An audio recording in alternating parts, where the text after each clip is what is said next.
एक प्रतिभाशाली व्यक्ति का पुनर्जन्म। निर्माता विध्वंसक। Chapter 2001 to 2025। 15 मिनट बाद रिवान मेज पर बैठा है। उसकी आंखें खुली हुई हैं और उसे पसीना आ रहा है। उसकी ऊर्जा अस्त व्यस्त है। वॉट उसके सामने बैठा है और उसके हाथ में शराब का गिलास है। क्या बात है यार, क्या तुम जल्दी ही बोलने वाले हो? वॉट ने अपनी आवाज में थोड़ी झुंझलाहट के साथ पूछा। रिवान अपनी हैरानी से बाहर आया और वॉट की ओर देखने से पहले उसने जोर से सांस ली। बहुत बहुत धन्यवाद, मुझे बचाने के लिए धन्यवाद। जो भी हो, मैंने तुम्हें बचाने के लिए ऐसा नहीं किया। मैं शराब पीते समय परेशान नहीं होना चाहता था। यही एकमात्र कारण है कि मैंने उनकी पिटाई की। तुम भाग्यशाली हो कि वे तुम्हारी पिटाई कर रहे हैं। अगर यह एक निष्पक्ष लड़ाई होती तो मैं तुम्हें और उन्हें एक साथ बुरी तरह पीटता।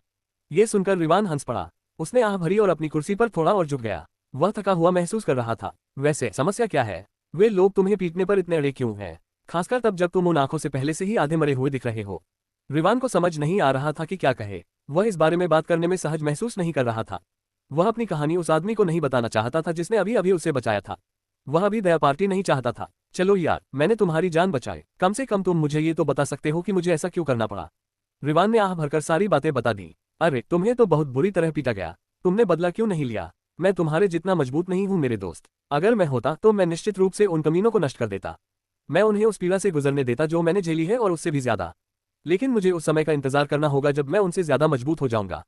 अगर मैं उनसे ज्यादा मजबूत हो सकता हूं। इस पर वॉट को हल्की हंसी आई। रिवान ने असमंजस में उसकी ओर देखा। तुम बहुत मूर्ख हो, तुम्हें ये पता है। इसीलिए वे तुम्हें परेशान कर रहे हैं। आपका क्या मतलब है? मेरा क्या मतलब है? यही तो मुझे आपसे पूछना चाहिए। आपका क्या मतलब है? आपको तब तक इंतजार करना चाहिए जब तक आप उनसे अधिक शक्तिशाली नहीं हो जाते। यदि आप अधिक शक्तिशाली नहीं हैं तो किसी ऐसे व्यक्ति को खोजें जो आपकी मदद कर सके। यह इतना सरल है। जब तक आप उनसे निपट नहीं लेते, आपका मन साफ नहीं होगा और जब तक ये साफ नहीं होगा, आप सफलता प्राप्त नहीं कर पाएंगे। क्या तुम सच में सोचते हो कि हम अभी भी सूक्ष्म या नश्वर जगत में हैं? हम दिव्य जगत में हैं। हर सफलता हमारी इच्छाशक्ति की परीक्षा है और तुम्हारी कमजोर गांठ के साथ तुम कभी आगे नहीं बढ़ पाओगे। रिवान अवाक रह गया और फिर उसके दिल में डर घर कर गया। उसे अपने बुरे सपने याद आ गए। जब भी वह अपनी आंखें बंद करता तो उसे सिर्फ बुरे सपने ही नजर आते और फिर उसे याद आता कि उन सीनियर्स ने उसके साथ कैसा व्यवहार किया था। क्या तुम मेरी मदद करोगे? उसने धीमे स्वर में पूछा। वॉट ने आह भरकर उसकी ओर देखा। अगर मेरे पास सचमुच ताकत होती तो मैं ऐसा करता। मैं भी आपकी तरह ही हूँ, लेकिन मैं फिलहाल ऐसा नहीं कर सकता क्योंकि मेरी अपनी कुछ समस्याएं हैं। लेकिन मैं तुम्हें ये दे सकता हूँ। फिर उसने एक कार्ड मेज पर रखा और उसे रिवान की ओर बढ़ा दिया। रिवान ने कार्ड को ध्यान से देखा तो वह उलझन में पड़ गया। इस पर सिर्फ एक उत्कीर्णन है। इसके अलावा दोनों तरफ कुछ भी नहीं है। उत्कीर्णन भी सिर्फ एक जलती हुई खोपड़ी का प्रतीक है। यह क्या है? आप इसमें अपनी दिव्य ऊर्जा डाल सकते हैं और यह आपको कुछ निर्देशांक दिखाएगा। अगले 1 घंटे के भीतर उस स्थान पर पहुंचे और आप किसी ऐसे व्यक्ति से मिल सकेंगे जो आपकी परेशानियों में आपकी मदद करेगा। वे अपनी सेवाओं के मामले में बहुत बहुमुखी हैं और वे सस्ते भी हैं। इसलिए आगे बढ़ें और इसका उपयोग करें। इसके साथ ही वॉट उतर गया और चला गया। रिवान ने कार्ड को देखा। उसे समझ नहीं आ रहा था कि उसे इस पर भरोसा करना चाहिए या नहीं। लेकिन कुछ सोचने के बाद उसने फैसला किया कि उसे इस पर भरोसा करना चाहिए। उन्होंने अपनी दिव्य ऊर्जा का संचार किया और कार्ड पर कुछ निर्देशांक प्रकट हुए। उसने जगह का अंदाजा लगाया और पाया कि वह शहर से ज्यादा दूर नहीं है। वह बार से बाहर निकला और चलने लगा। करीब 20 मिनट बाद शहर के बाहर जंगल के भीतर रिवान एक विशाल पेड़ के पास पहुंचा। आसपास की वनस्पतियों के अलावा किसी भी जीवन का कोई संकेत नहीं था। अगले ही पल उसने देखा कि एक व्यक्ति बाहर से आया है। उसने खून से लाल रंग की पोशाक पहनी हुई थी। आंशिक लबादा के साथ यह अजीब लग रहा था। उसके चेहरे पर खोपड़ी का मुखौटा था और मुखौटे के छेदों से खून से लाल आंखें स्पष्ट रूप से दिखाई दे रही थीं। उसने खून और मौत का एक भयानक एहसास दिया। मैं ज्वलंत कपाल का प्रतिनिधि हूँ, मैं आपकी किस प्रकार सेवा कर सकता हूँ? मैं आर हूँ। नहीं, आपको अपनी व्यक्तिगत जानकारी देने की आवश्यकता नहीं है। हमें बताएं कि आप चाहते हैं कि हम किसका ध्यान रखें, उन्होंने आपके साथ क्या किया और आप चाहते हैं कि हम उनके साथ किस तरह से पेश आएं। मुझे बस इतना ही चाहिए। बेशक, यदि आप अंतिम प्रश्न के बारे में अनिश्चित हैं तो हम सुझाव देते हैं। रिवान थोड़ा उलझन में था, लेकिन उसने एक बार फिर पूरी बात बताई। खोपड़ी का मुखौटा पहने हुए आदमी ने एक पल सोचा और कहा, आपने जिस तरह का दर्द और पीड़ा झेली है और भविष्य में झेलने वाले हैं, मेरी सलाह है कि या तो आपको मृत्यु दे दी जाए या फिर स्थायी विकलांगता दे दी जाए। यह विकलांगता मानसिक या शारीरिक हो सकती है। रिवान थोड़ा घबरा गया। ये स्पष्ट रूप से एक संदिग्ध संगठन है। अकादमिक क्षेत्र में लागू कानूनों के साथ अगर चीजें हाथ से निकल गईं तो इसे संभालना मुश्किल होगा। लेकिन जब उन्होंने सोचा कि वॉट ने क्या कहा और अब से उन्हें क्या करना होगा, उसने दांत पीसते हुए कहा, क्या वे भी वैसा ही कर सकते हैं जैसा मैं कर चुका हूं? क्या आप ऐसा कर सकते हैं? बेशक, यह मानसिक स्थायी विकलांगता के अंतर्गत आता है। रिवान एक क्षण के लिए स्तब्ध रह गया और उसके चेहरे पर एक हल्की सी व्यंग्यात्मक मुस्कान आ गई। ठीक है, इसमें क्या लगेगा? इस पर निर्णय लेने से पहले एक और बात है। क्या आप चाहते हैं कि हम इसे सीधे करें या आप स्वयं करना चाहते हैं? यदि आप इसे स्वयं करना चाहते हैं तो हम आपको एक पुख्ता समाधान प्रदान करेंगे। तब कोई सबूत नहीं बचेगा, कुछ भी नहीं बचेगा। अगर आप सामने आकर कहें कि यह काम आपने स्वयं किया है तो भी कोई आप पर विश्वास नहीं करेगा। यदि आप चाहते हैं कि हम ये काम करें तो ये थोड़ा महंगा पड़ेगा। इसे स्वयं मेरे द्वारा किया जा सकता है। हाँ बिल्कुल, ये सभी मामलों में लागू नहीं होता, लेकिन इस मामले में ये स्पष्ट रूप से संभव है। मुझे इसके लिए कितना भुगतान करना होगा? खोपड़ी वाले मुखौटे वाले व्यक्ति ने नंबर बताया। कुछ और विवरणों पर चर्चा करने के बाद रिवान के सामने बिल्कुल 4 अलग अलग क्यूब्स पेश किए गए। चारों घन उसके सामने तैर रहे हैं, जबकि नकाबपोश व्यक्ति उन्हें नियंत्रित कर रहा है। उसकी उंगली से एक रोशनी निकली और 4 अलग अलग नाम उकेर दिए। जैसा कि आप देख सकते हैं, संबंधित लक्ष्यों के नाम इन क्यूब्स पर उत्कीर्ण हैं। आप केवल चयनित लक्ष्य पर ही क्यूब का उपयोग कर सकते हैं। ये क्यूब छोटा है और एक हाथ से पकड़कर फेंकने के लिए एकदम सही है। आपको बस अपने खून की एक बूंद का इस्तेमाल करना है और इसे फेंकने से पहले नाम पर दबाना है। जब तक क्यूब लक्ष्य व्यक्ति के 20 मीटर के दायरे में पहुंच जाता है, तब तक क्यूब बाकी काम कर देगा। रिवान ने स्पष्टीकरण सुनकर सांस रोक ली। उसका एक हिस्सा इसे बकवास कहना चाहता था, लेकिन अगर यह सच है तो यह उसे डराने जैसा था, क्योंकि उसने सिर्फ सीनियर्स के नाम और अकादमी में उनके जुड़ाव के बारे में जानकारी दी थी। साथ ही यह भी बताया था कि उन्होंने उसके साथ क्या किया। और इस आदमी ने कहीं से भी ये 4 क्यूब्स निकाले और कहा कि ये ठीक वही करेंगे जो वह उनसे करवाना चाहता था। ये बात बिल्कुल विश्वसनीय नहीं लगती, लेकिन यदि ऐसा हुआ तो यह उसके लिए अब तक की किसी भी घटना से अधिक भयावह होगा। अंत में उस आदमी ने हवा से 6 कार्ड निकाले। उनमें से 3 पर एक जैसी ज्वलंत खोपड़ी की नक्काशी है, लेकिन सुनहरी लिप्टों की बजाय वे काले हैं। बाकी 3 पर कोई नक्काशी नहीं थी, वे सिर्फ सादे धातु के कार्ड हैं। यदि भविष्य में आपको कोई काम करना है तो ये कार्ड हम तक पहुंचने का एकमात्र तरीका है, लेकिन आप इतनी आसानी से हम तक नहीं पहुंच पाएंगे। उत्कीर्ण कार्ड वितरण कार्ड हैं। आपको उन्हें किसी ऐसे व्यक्ति को देना होगा जो आपकी तरह ही जरूरतमंद हो। जब वे कार्ड वितरित हो जाएंगे तो आपके पास जो कार्ड होंगे उनमें से खाली कार्ड सक्रिय हो जाएंगे और आप अधिक जानकारी के लिए हमारे पास आ सकते हैं। रिवान वहीं उलझन में खड़ा था और कुछ पूछना चाहता था, लेकिन अगले ही पल वह आदमी गायब हो गया और केवल उसकी आवाज ही रह गई। हमारी सेवा का उपयोग करने के लिए धन्यवाद। हमसे फिर मिले। जुआरियों की अकादमी, छात्रावास क्षेत्र। रिवान घबराए हुए ढंग से चल रहा है और एक क्यूब को पकड़कर उससे खेल रहा है। उसे कई संदेह हैं और उनमें से एक ये है कि इन क्यूब्स की कीमत भी ज्यादा नहीं है। डीलर ने सिर्फ 1 महीने का खर्च मांगा है। उस समय उन्होंने ज्यादा नहीं सोचा, लेकिन अब जब उन्होंने इसके बारे में सोचा तो उन्हें लगा कि यह एक दिखावा हो सकता है, और यदि ऐसा है तो सीनियर्स के करीब पहुंचने और क्यूब्स का उपयोग करने के बाद चीजें अच्छी नहीं होंगी। जब वह इस विचार को त्यागने का निर्णय लेने तक बहुत सोच विचार कर रहा था, तो उसने देखा कि बार में उसे परेशान करने आए कुछ बच्चे उसे बस देखते रहे और सीनियर छात्रावास की ओर भाग गए। इससे पहले कि वह कुछ प्रतिक्रिया कर पाता, वरिष्ठ लोग बाहर आ गए और उसे देख लिया। इससे पहले कि वह कुछ समझ पाता, सीनियर्स पहले से ही उसके सामने आ चुके थे। मैंने सुना है कि आपने अन्य अकादमियों में कुछ शक्तिशाली दोस्त बनाए हैं। एक लड़के ने वास्तव में आपके लिए आपके कुछ साथियों को हराया। आप अन्य अकादमियों के साथ मिलकर क्या कर रहे हैं और गैम्बलर अकादमी को बदनाम कर रहे हैं। उनमें से एक सीनियर ने पास आकर चिल्लाना शुरू कर दिया। हाँ, क्या आप उन्हें ये बताने की कोशिश कर रहे हैं कि गैम्बलर्स अकादमी के छात्र एक दूसरे को धमकाते हैं? ये सिर्फ दोस्तों के बीच झगड़ा था, इसमें दूसरे क्यों शामिल हैं? पाक, उसने उसे सीधे थप्पड़ मारा। रिवान अवाक रह गया। उन दूर की बातों और उनके बेवकूफ तर्क के साथ साथ उनकी दुष्ट मुस्कुराहट के आधार पर यह स्पष्ट है कि वे बस उसे परेशान करने के लिए इसे एक कारण के रूप में चुन रहे हैं। वह एक बार फिर थका हुआ महसूस करने लगा और साथ ही उसके मन में क्रोध की लहर दौड़ गई। रिवान ने अपनी उंगली काटी और क्यूब पर दबा दी। नाम के उत्कीर्ण में रक्त प्रवेश कर गया, इससे पहले कि वह चमक उठे। वरिष्ठ एक पल के लिए आश्चर्यचकित हो गए और अगले ही पल उनके हाथ से गोली उस व्यक्ति की ओर निकल गई जिसका नाम उस पर उत्कीर्ण था। एक बहुत ही तेज चमक के साथ रिवान गायब हो गया। फ्लैश इतना प्रभावशाली था कि इसने न केवल दृष्टि को अवरुद्ध कर दिया, बल्कि आध्यात्मिक इंद्रियों और श्रवण को भी काला कर दिया। रिवान कुछ सड़कों की दूरी पर दिखाई दिया और वहां एक बिल्कुल अलग जगह पर खड़ा था। उसने अपने भंडार की जांच की और शेष 3 क्यूब्स वहां पाए। वह नहीं जानता कि उसके हाथ में जो घन था उसका क्या हुआ और उस व्यक्ति का क्या हुआ जिसे उस घन ने निशाना बनाया था। उसने घबराहट में अपने हाथ हिलाए, फिर पक्षी कठपुतली को उनकी जांच करने के लिए भेजने का निर्णय लिया। जब पक्षी कठपुतली ने वायु क्षेत्र में प्रवेश किया और रिवान को स्पष्ट दृश्य मिला, तो वह देख सका कि फ्लैश कुछ मिनट तक रहा, फिर गायब हो गया। सभी लोग जो प्रकाश की चमक से घिरे हुए थे, वे ऐसे खड़े थे मानो वे पूरी तरह से बेहोश हो गए हों। कुछ मिनटों के बाद उनका दिमाग साफ हो गया और उन्होंने अपना सिर हिलाया। क्यूब कहीं दिखाई नहीं दे रहा था और जिस सीनियर को क्यूब ने निशाना बनाया था वह भी सामान्य हो गया था। उस कमीने ने क्या किया? हमें क्या हुआ? वह चिल्लाया क्योंकि उसने भी देखा था कि घन उसके शरीर से टकराया था। उसे नहीं पता था कि वह कहाँ गायब हो गया, लेकिन यह निश्चित रूप से उसकी छाती पर बहुत साफ ढंग से लगा था। और यह सोचना कि वह लगभग 5 मिनट के लिए बेहोश हो गया था, बहुत डरावना है। वे उस स्थिति में हैं जहां युद्ध सेकंडों में स्थिति बदल देते हैं। 5 मिनट बहुत ज्यादा है। उन्होंने इधर उधर देखा और जब उन्हें पता नहीं चला कि वह कहाँ है, तो वे वापस छात्रावास की ओर चल दिए। रिवान को थोड़ी राहत और थोड़ी निराशा हुई क्योंकि उसने देखा कि जिस सीनियर को निशाना बनाया गया था उसमें फ्लैशलाइट के अलावा दर्द या हमले का कोई लक्षण नहीं दिखा। उसे राहत मिली कि स्कूल में कोई भी ऐसा नहीं होगा जो उसे सीनियर पर हमला करने के लिए दोषी ठहराए।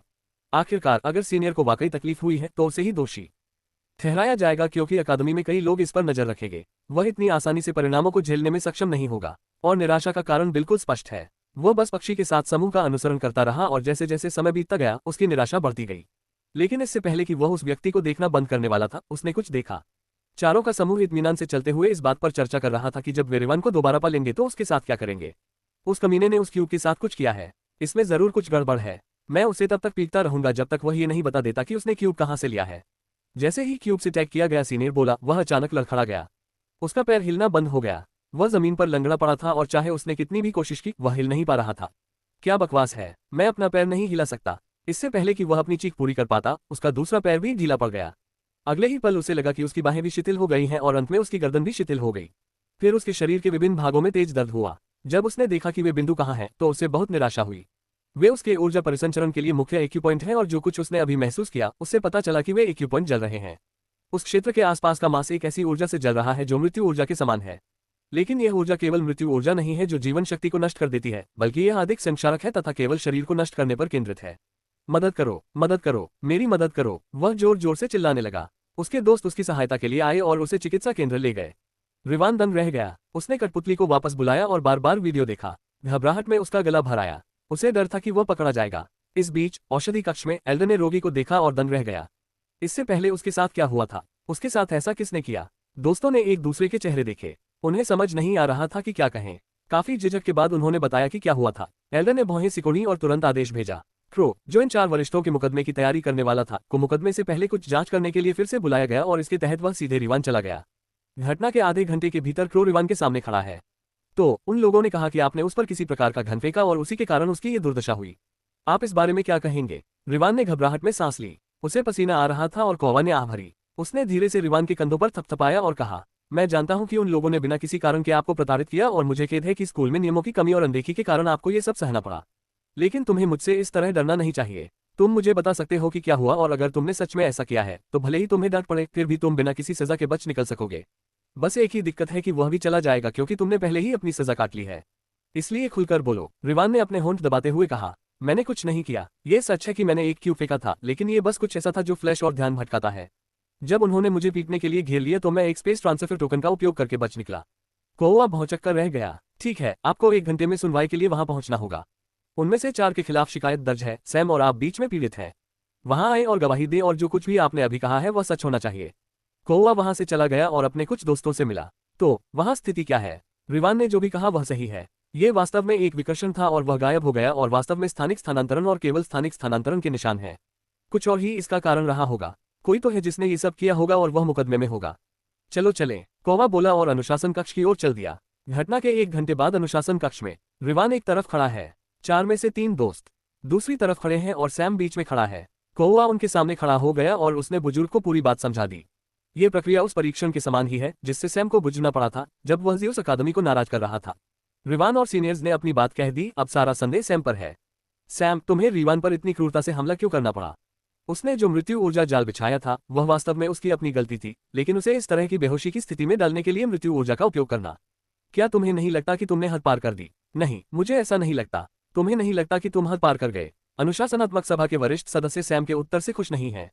सैम को एल्डर के गुस्से की कोई परवाह नहीं थी। उसने बस वही जवाब दोहराया, मुझे नहीं लगता कि मैं पानी में डूब गया था। बुजुर्ग लगभग अपना आपा खो बैठे, लेकिन उन्होंने दांत पीसकर बात की। आप मुझे उचित स्पष्टीकरण दीजिए। वास्तव में ये बहुत सरल है।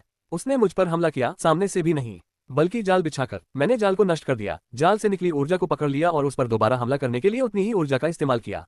मैंने खुलेआम उसका पीछा किया और वहां मौजूद सभी लोगों के साथ मिलकर उस पर हमला किया। आप किसी से भी गवाही देने के लिए कह सकते हैं। बुजुर्ग ने कौवे की ओर देखा, जिसने जवाब में सिर हिलाया। यदि आपने उसे उतनी ही ताकत से मारा होता तो वह कोमा में क्यों चला गया? केवल ऊर्जा वही है, जिस तरह से हमने उसका उपयोग किया वह अलग है। मैंने ऊर्जा का उपयोग उससे बेहतर तरीके से किया और मैं अधिक शक्तिशाली था। बस यही बात है। यदि तुम्हें पता था कि तुम अधिक शक्तिशाली हो तो तुमने पीछे क्यों नहीं हटे? एल्डर ने इस तरह की मूर्खतापूर्ण पूछताछ जारी रखी। वह मूल रूप से सैम को दबाव में लाने और उसे यह स्वीकार करने के लिए मजबूर करने की कोशिश कर रहा था कि उसने कुछ गलत किया है, लेकिन सैम को यह बिल्कुल भी पसंद नहीं आया। मुझे नहीं पता कि तुम मुझ पर इस बात के लिए दबाव क्यों डाल रहे हो। मैं क्यों रोकूं? उसने ही इसकी शुरुआत की थी। अब वह कह सकता है कि यह एक शरारत थी, लेकिन जब मुझ पर हमला हुआ तो मुझे नहीं पता था कि यह एक शरारत थी। मुझे सचमुच लगा कि यह मेरी जान लेने की कोशिश थी। यदि आप कहते हैं कि ऊर्जा पर्याप्त नहीं है तो मैं केवल यही कह सकता हूं कि मैंने सोचा कि हत्यारा बहुत कमजोर और मूर्ख है। यही मेरा जवाब है और इसमें कोई बदलाव नहीं होगा। एल्डर भड़कने ही वाला था। एल्डर शुरू से ही सैम के खिलाफ है क्योंकि गैम्बलर अकादमी में कोई भी उस पर अच्छा प्रभाव नहीं डालता। लेकिन अब सैम की कोर्ट के प्रति उपेक्षा उसे पागल बना रही है और ये तब और बढ़ गया जब सैम ने उसे बीच में टोका। बड़े साहब, मुझे नहीं पता कि आप मुझसे इतना बदला लेने के लिए क्यों पूछ रहे हैं। वे सीनियर और रिवान नाम का ये लड़का ही है जिन्होंने मुझे उकसाया। आपको खुश होना चाहिए कि मैंने तुरंत उन पर हमला नहीं किया। मैं इन बेवकूफों को जीवित रहने देकर उदारता महसूस कर रहा था। और सबसे बड़ी बात यह है कि मुझे ही गैम्बलर्स अकादमी से स्पष्टीकरण मांगना चाहिए था, बजाय इसके कि आप मुझसे इस तरह पूछताछ करें। तुमने मुझसे क्या कहा? एल्डर खड़ा हो गया, उसकी ऊर्जा बाहर निकल आई, यहाँ तक कि क्रो भी पलट गया और किसी भी समय सैम से लड़ने के लिए तैयार हो गया। रिवान हैरान था और सीनियर्स सोच रहे थे कि अगर सैम ने सीनियर्स को थोड़ा और उकसाया तो वे इस घटना से बच सकते हैं। लेकिन सैम को इसकी परवाह नहीं थी। जुआरी की अकादमी की सुरक्षा इतनी ढीली है कि एक व्यक्ति ने एक नए छात्र के छात्रावास में मृत्यु ऊर्जा संरचना स्थापित कर दी, वह भी किसी के लिए नहीं। मैं एक विशेष दर्जे का छात्र हूँ, मेरे छात्रावास में अतिरिक्त विशेषाधिकार थे और माना जाता है कि वहाँ अतिरिक्त सुरक्षा है। अभी यह एक छोटा सा कचरा गठन है, क्या होगा अगर यह ऐसा न होता? किसी को बस एक उचित गठन डिस्क डिजाइन करना था और अकादमी में उचित बिक्री का पता लगाना था और पूरा फ्रेशर परिसर एक कब्रिस्तान बन जाएगा। तुम एक छोटी सी घटना पर बकवास कर रहे हो। यह उनकी ओर से एक शरारत और छात्रावास सुरक्षा विभाग की लापरवाही मात्र थी। एल्डर ने पलटवार किया। सैम ने हंसते हुए कहा, सचमुच आप छात्रावास सुरक्षा को ये क्यों नहीं कहते कि जब मैं नए छात्रों के परिसर में टहलूं तो वे भी इसी तरह से लापरवाही बरते? अगर मैं आधे घंटे से भी कम समय में पूरे परिसर को कब्रिस्तान में नहीं बदल सकता तो मैं अपना सिर खुद ही काट लूंगा। यदि आप चाहते हैं कि मैं अपनी बात साबित करूं तो ये शर्त लगाए। सैम की शांत आवाज सुनकर सभी की रीढ़ में ठंडक दौड़ गई।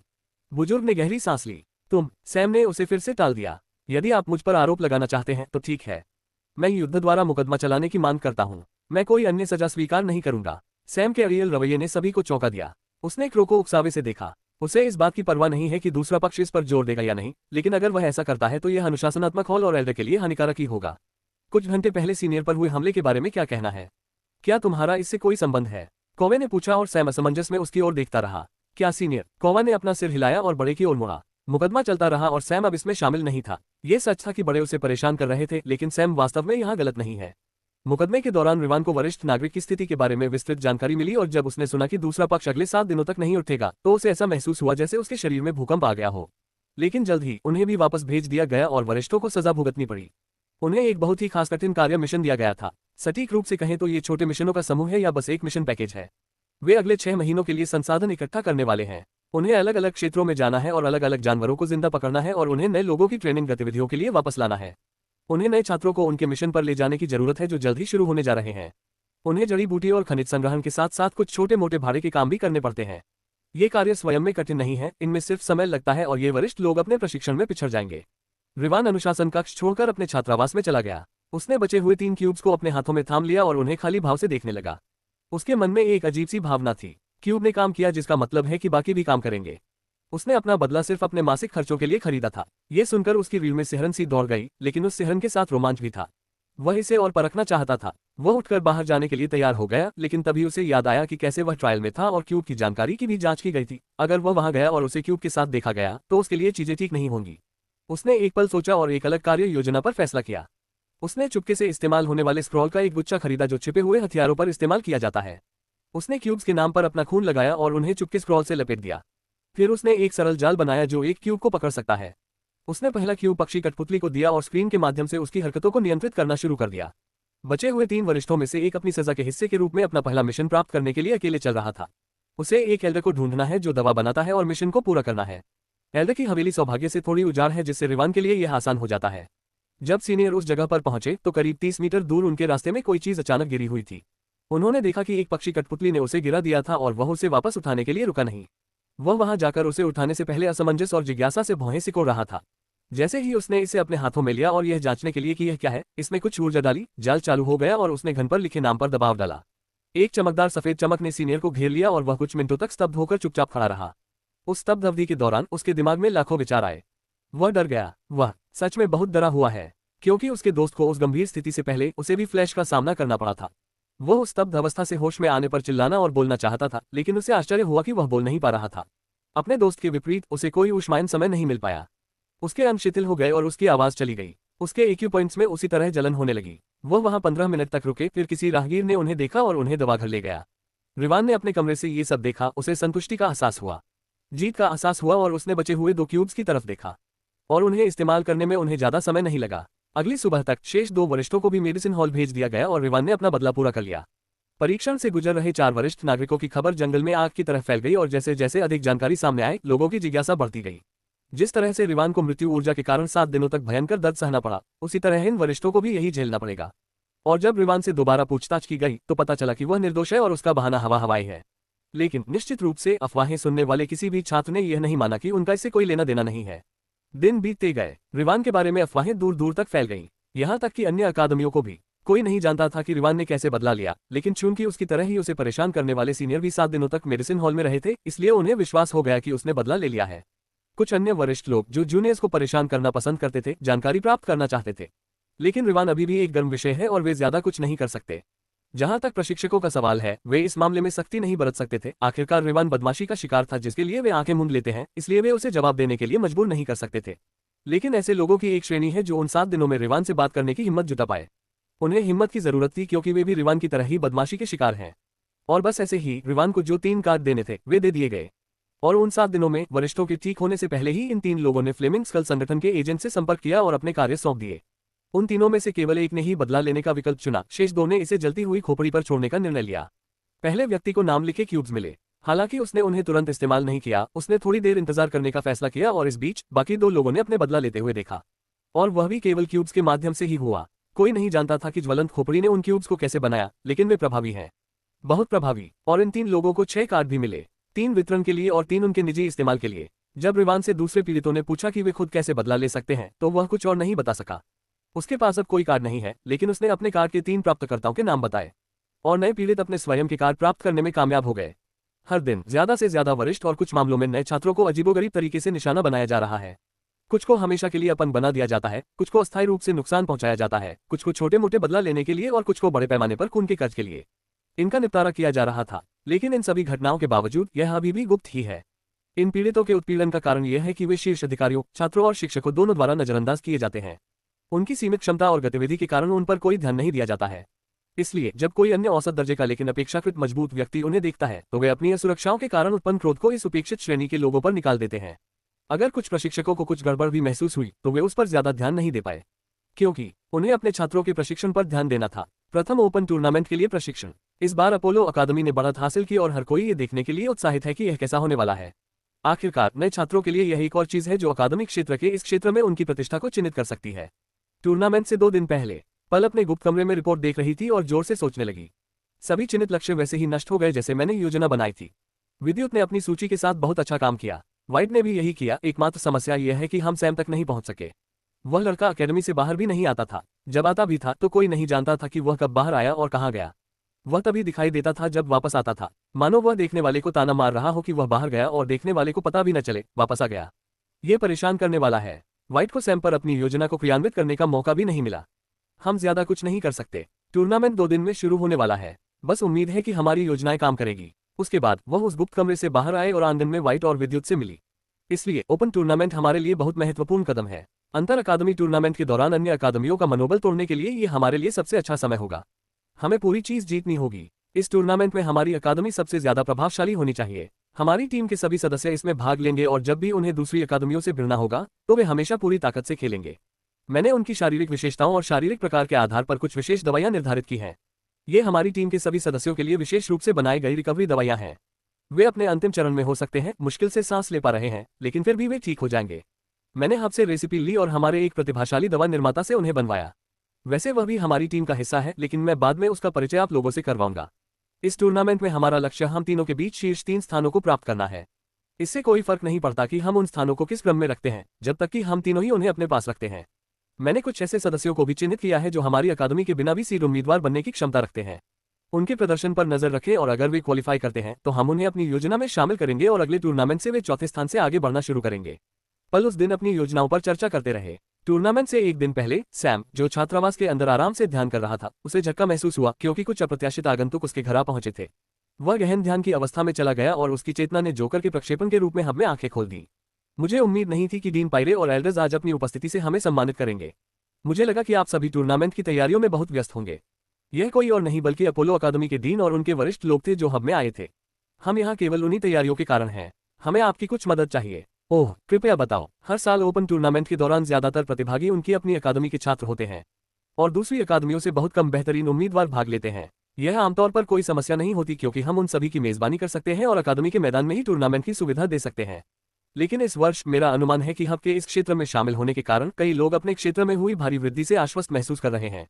अन्य अकादमियों से प्रवेश के लिए प्राप्त आवेदनों की संख्या हमारी अपेक्षाओं से कहीं अधिक है और चूंकि हमें इसकी पहले से जानकारी नहीं थी, इसलिए हमने पर्याप्त तैयारी नहीं की। हम अभी भी ऐसा कर सकते हैं, लेकिन हमारे एक बुजुर्ग ने एक विचार दिया है। डीन ने अपने बगल में खड़े एक बुजुर्ग की ओर रुख किया। हम प्रारंभिक परीक्षण के लिए सिमुलेशन कक्ष का उपयोग करना चाहेंगे। चूंकि आपने कहा कि हम अपनी स्वयं की लड़ाइयों का अनुकरण कर सकते हैं, तो मैं सोच रहा हूं कि क्या टूर्नामेंट में सभी उम्मीदवारों के लिए समान लड़ाई का अनुकरण करना संभव है। यदि ऐसा होता है तो वे सभी एक ही लड़ाई लड़ेंगे और उनके अंकों की गणना करने के बाद हम शीर्ष 16 का चयन करेंगे और हमेशा की तरह एक उचित टूर्नामेंट के साथ आगे बढ़ेंगे।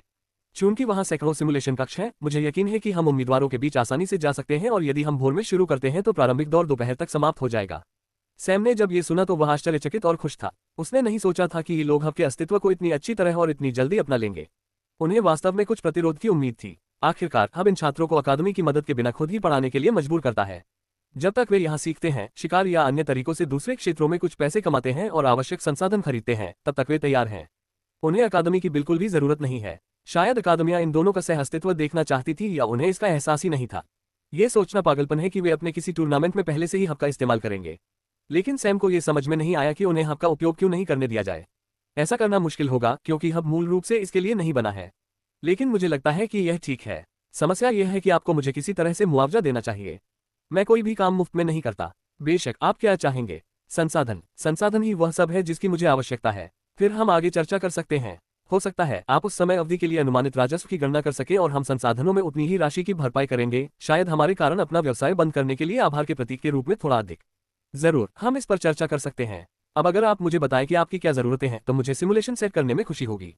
हमें शायद आपकी मदद की आवश्यकता होगी। हम कुछ विशेष जानवरों की तलाश कर रहे हैं जो वास्तव में इस जगह के मूल निवासी नहीं हैं। टूर्नामेंट का दिन। सैम सुबह सुबह अपोलो अकादमी गया। अकादमी का मुख्य द्वार खचाखच भरा हुआ था, सिर्फ प्रतिभागियों से ही नहीं बल्कि टूर्नामेंट के लिए पंजीकृत सैकड़ों प्रतिभागियों से। इससे पहले कि वे फाटक के अंदर प्रवेश कर पाते, एक बुजुर्ग बाहर आया और बोला, इस वर्ष प्रतिभागियों की संख्या पिछले वर्षों की तुलना में कई गुना बढ़ गई है। इसलिए हमने विशेष व्यवस्था की है। प्रारंभिक कार्यक्रम हब के सिमुलेशन क्षेत्र में आयोजित किए जाएंगे। सभी प्रतिभागियों को एक ही सिमुलेशन दिया जाएगा, एक ऐसे माहौल में जहां उन्हें एक बहुत ही खास किस्म के जानवरों से लड़ना होगा। आप जितने ज्यादा जानवरों को मारेंगे, आपका स्कोर उतना ही ज्यादा होगा और शीर्ष 16 प्रतिभागी अंतिम टूर्नामेंट में प्रवेश करेंगे। अब आप सभी कृपया अकादमी में अपनी भागीदारी के टोकन ले लें और हब पर जाएं। एल्डर ने घोषणा की और चले गए। प्रतिभागियों की भीड़ अकादमी में उमड़ पड़ी और उन्होंने अपने लिए बनाए गए कई विशेष काउंटरों से भागीदारी टोकन एकत्र करना शुरू कर दिया। टोकन लेने वाला हर व्यक्ति हब में चला गया। जैसे ही वे आते हैं, उन्हें तुरंत एक सिमुलेशन कक्ष आवंटित कर दिया जाता है। हब के भीतर करीब 150 सिमुलेशन कमरे हैं और वे सभी तुरंत भर जाते हैं। पल जो टूर्नामेंट के लिए भी आई थी, वह छात्रों के पहले बैच के साथ नहीं गई, बल्कि वह अपनी टीम के सदस्यों के साथ बातचीत में व्यस्त है। वह सभी चिन्हित लक्ष्यों पर नजर रखती है और उनके प्रदर्शन का आकलन करती है। जब तक वह अपने लक्ष्य निर्धारित करती है, तब तक वह अंत में जाने से खुश है। जल्दबाजी करने की कोई जरूरत नहीं है क्योंकि खेल का मैदान सभी के लिए समान होगा। हालांकि उन्हें इस बात पर आश्चर्य हुआ कि उनकी सूची में शामिल कुछ उम्मीदवार टूर्नामेंट में भाग लेने नहीं आए। उन्होंने टूर्नामेंट के लिए पंजीकरण तो कराया, लेकिन वे आ ही नहीं। इससे वह थोड़ी हैरान हुई क्योंकि उसे समझ में नहीं आया कि अगर वे आ ही नहीं रहे थे तो उन्होंने पंजीकरण क्यों कराया। इस उलझन ने उसे थोड़ा परेशान कर दिया। नियंत्रण प्रेमी के लिए लक्ष्य की ओर से अप्रत्याशित चालें एक दुष्स्वप्न के समान होती हैं। सैम, जो स्वयं उस पर नजर रख रहा था, ने उसकी उलझन और निराशा भरी अभिव्यक्ति देखी और मुस्कुरा दिया। कुछ समय बाद पहले बैच में कमरे में प्रवेश करने वाले प्रतिभागी एक एक करके बाहर आने लगे। जब कोई व्यक्ति बाहर आता तो तुरंत ही उस जगह पर कोई और व्यक्ति आ जाता। परीक्षण बहुत तेजी से हो रहे हैं। लगभग 1 घंटे के बाद पहले बैच के सभी सदस्य बाहर आ गए, केवल एक को छोड़कर। 5 तत्वों का राजा, पल की सूची में चिन्हित उम्मीदवारों में से एक। वह पहले बैच का आखिरी सदस्य है और बाद में गए कुछ प्रतिभागियों के बाहर आने के बाद भी वह वही रहा। जब वह बाहर आया तो वह काफी थका हुआ लग रहा था। ऐसा लग रहा था कि वह 1000 से अधिक लड़ाइयों की मानसिक और शारीरिक थकान को ढो रहा है। इसमें एकमात्र अच्छी बात यह है कि उसके शरीर पर कोई वास्तविक चोट नहीं थी, तो रिकवरी अच्छी होगी। 5 तत्व राजा ने अपने कुछ सहपाठियों की मदद ली और कुछ दवाई लेते हुए धीरे धीरे आगे बढ़ा। पल ने अपनी आंखें उस पर टिका दी, उसकी शारीरिक भाषा से कोई जानकारी पाने की कोशिश कर रहा था। लेकिन उसे आश्चर्य हुआ जब वह बाहर निकलने के आधे रास्ते में ही अपनी दिशा बदलकर उसकी ओर चल पड़ा। वह उसके ठीक सामने रुक गया। यहाँ तक कि जब उसके अनुचरों ने उसे पास आने से रोकने की कोशिश की तो पल ने खुद उन्हें जाने दिया और उत्सुकता से 5 एलिमेंटल किंग को देखा। क्या तुम सच में सोचते हो कि तुम सब कुछ अपने नियंत्रण में रख सकते हो? तुम मुझ पर और मेरी अकादमी के साथियों पर नजर रख सकते हो और तुम हमारे जीवन के हर एक विवरण को रिकॉर्ड करने की कोशिश करते हो और तुम चीजों को इस तरह से व्यवस्थित करते हो कि हम मानसिक रूप से परेशान हो जाएं और हमें कुछ भी पता न चले कि इस सब के पीछे तुम ही हो। आप अपने आप को क्या समझते हैं? आप होशियार तो हो सकते हैं, लेकिन उतने नहीं जितना आप खुद को समझते हैं। सुनिश्चित करें कि आपके गुर्गे शीर्ष 16 को पार न करें और उन्हें टूर्नामेंट में मेरे साथ प्रतिस्पर्धा करनी पड़े। अगर मैं आपके किसी गुर्गे से मिलता हूं तो मैं उसे आधे में काट दूंगा।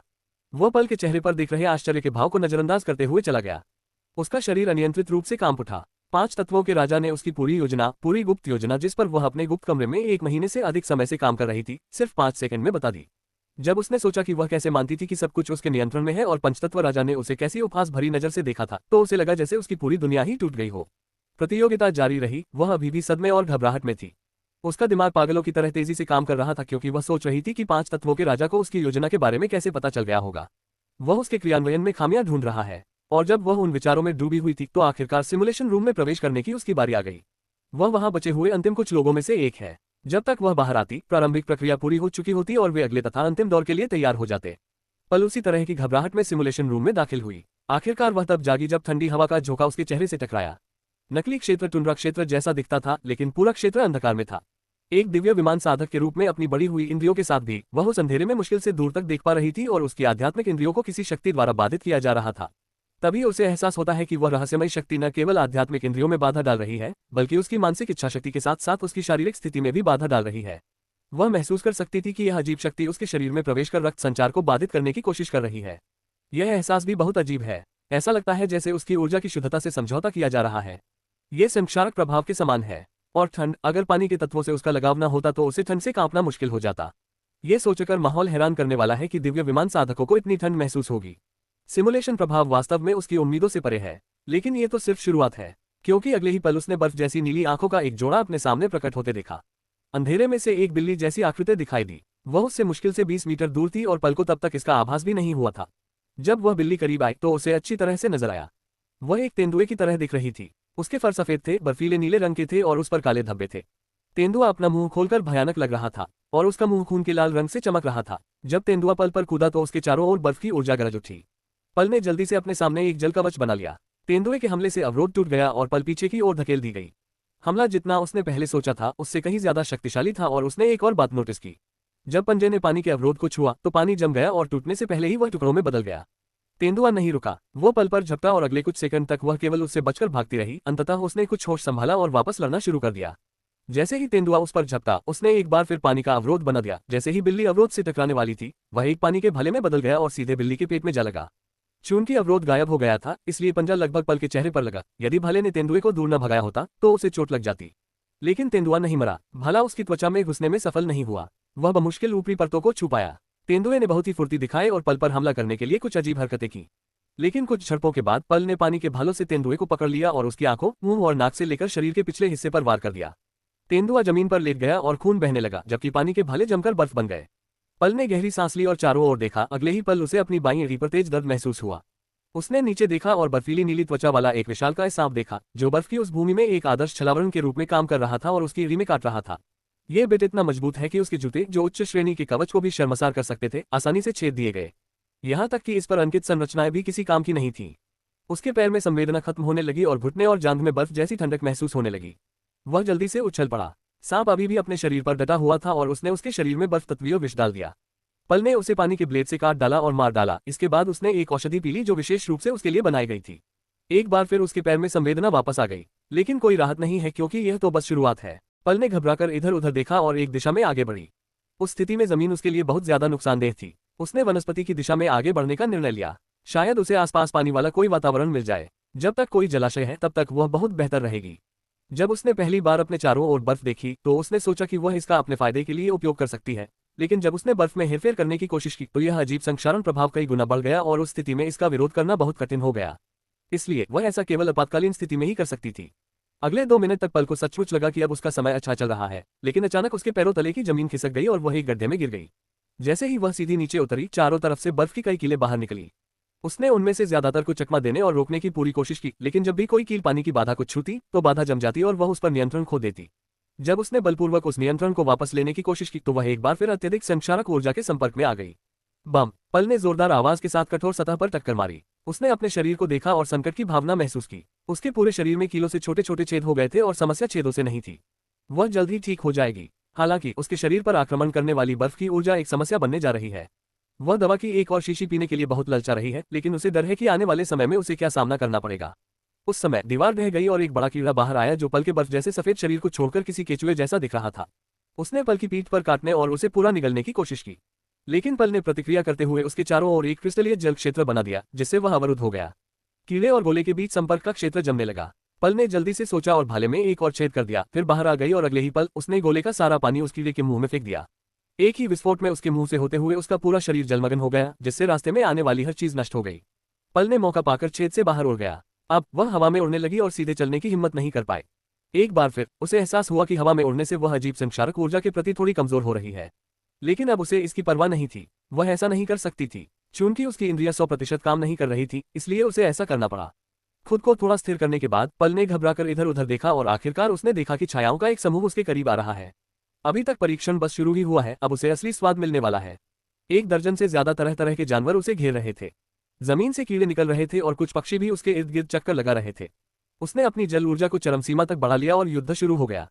उसने कोई कसर नहीं छोड़ी और अधिकतम 3 बार में ही जानवर को मारने की कोशिश की।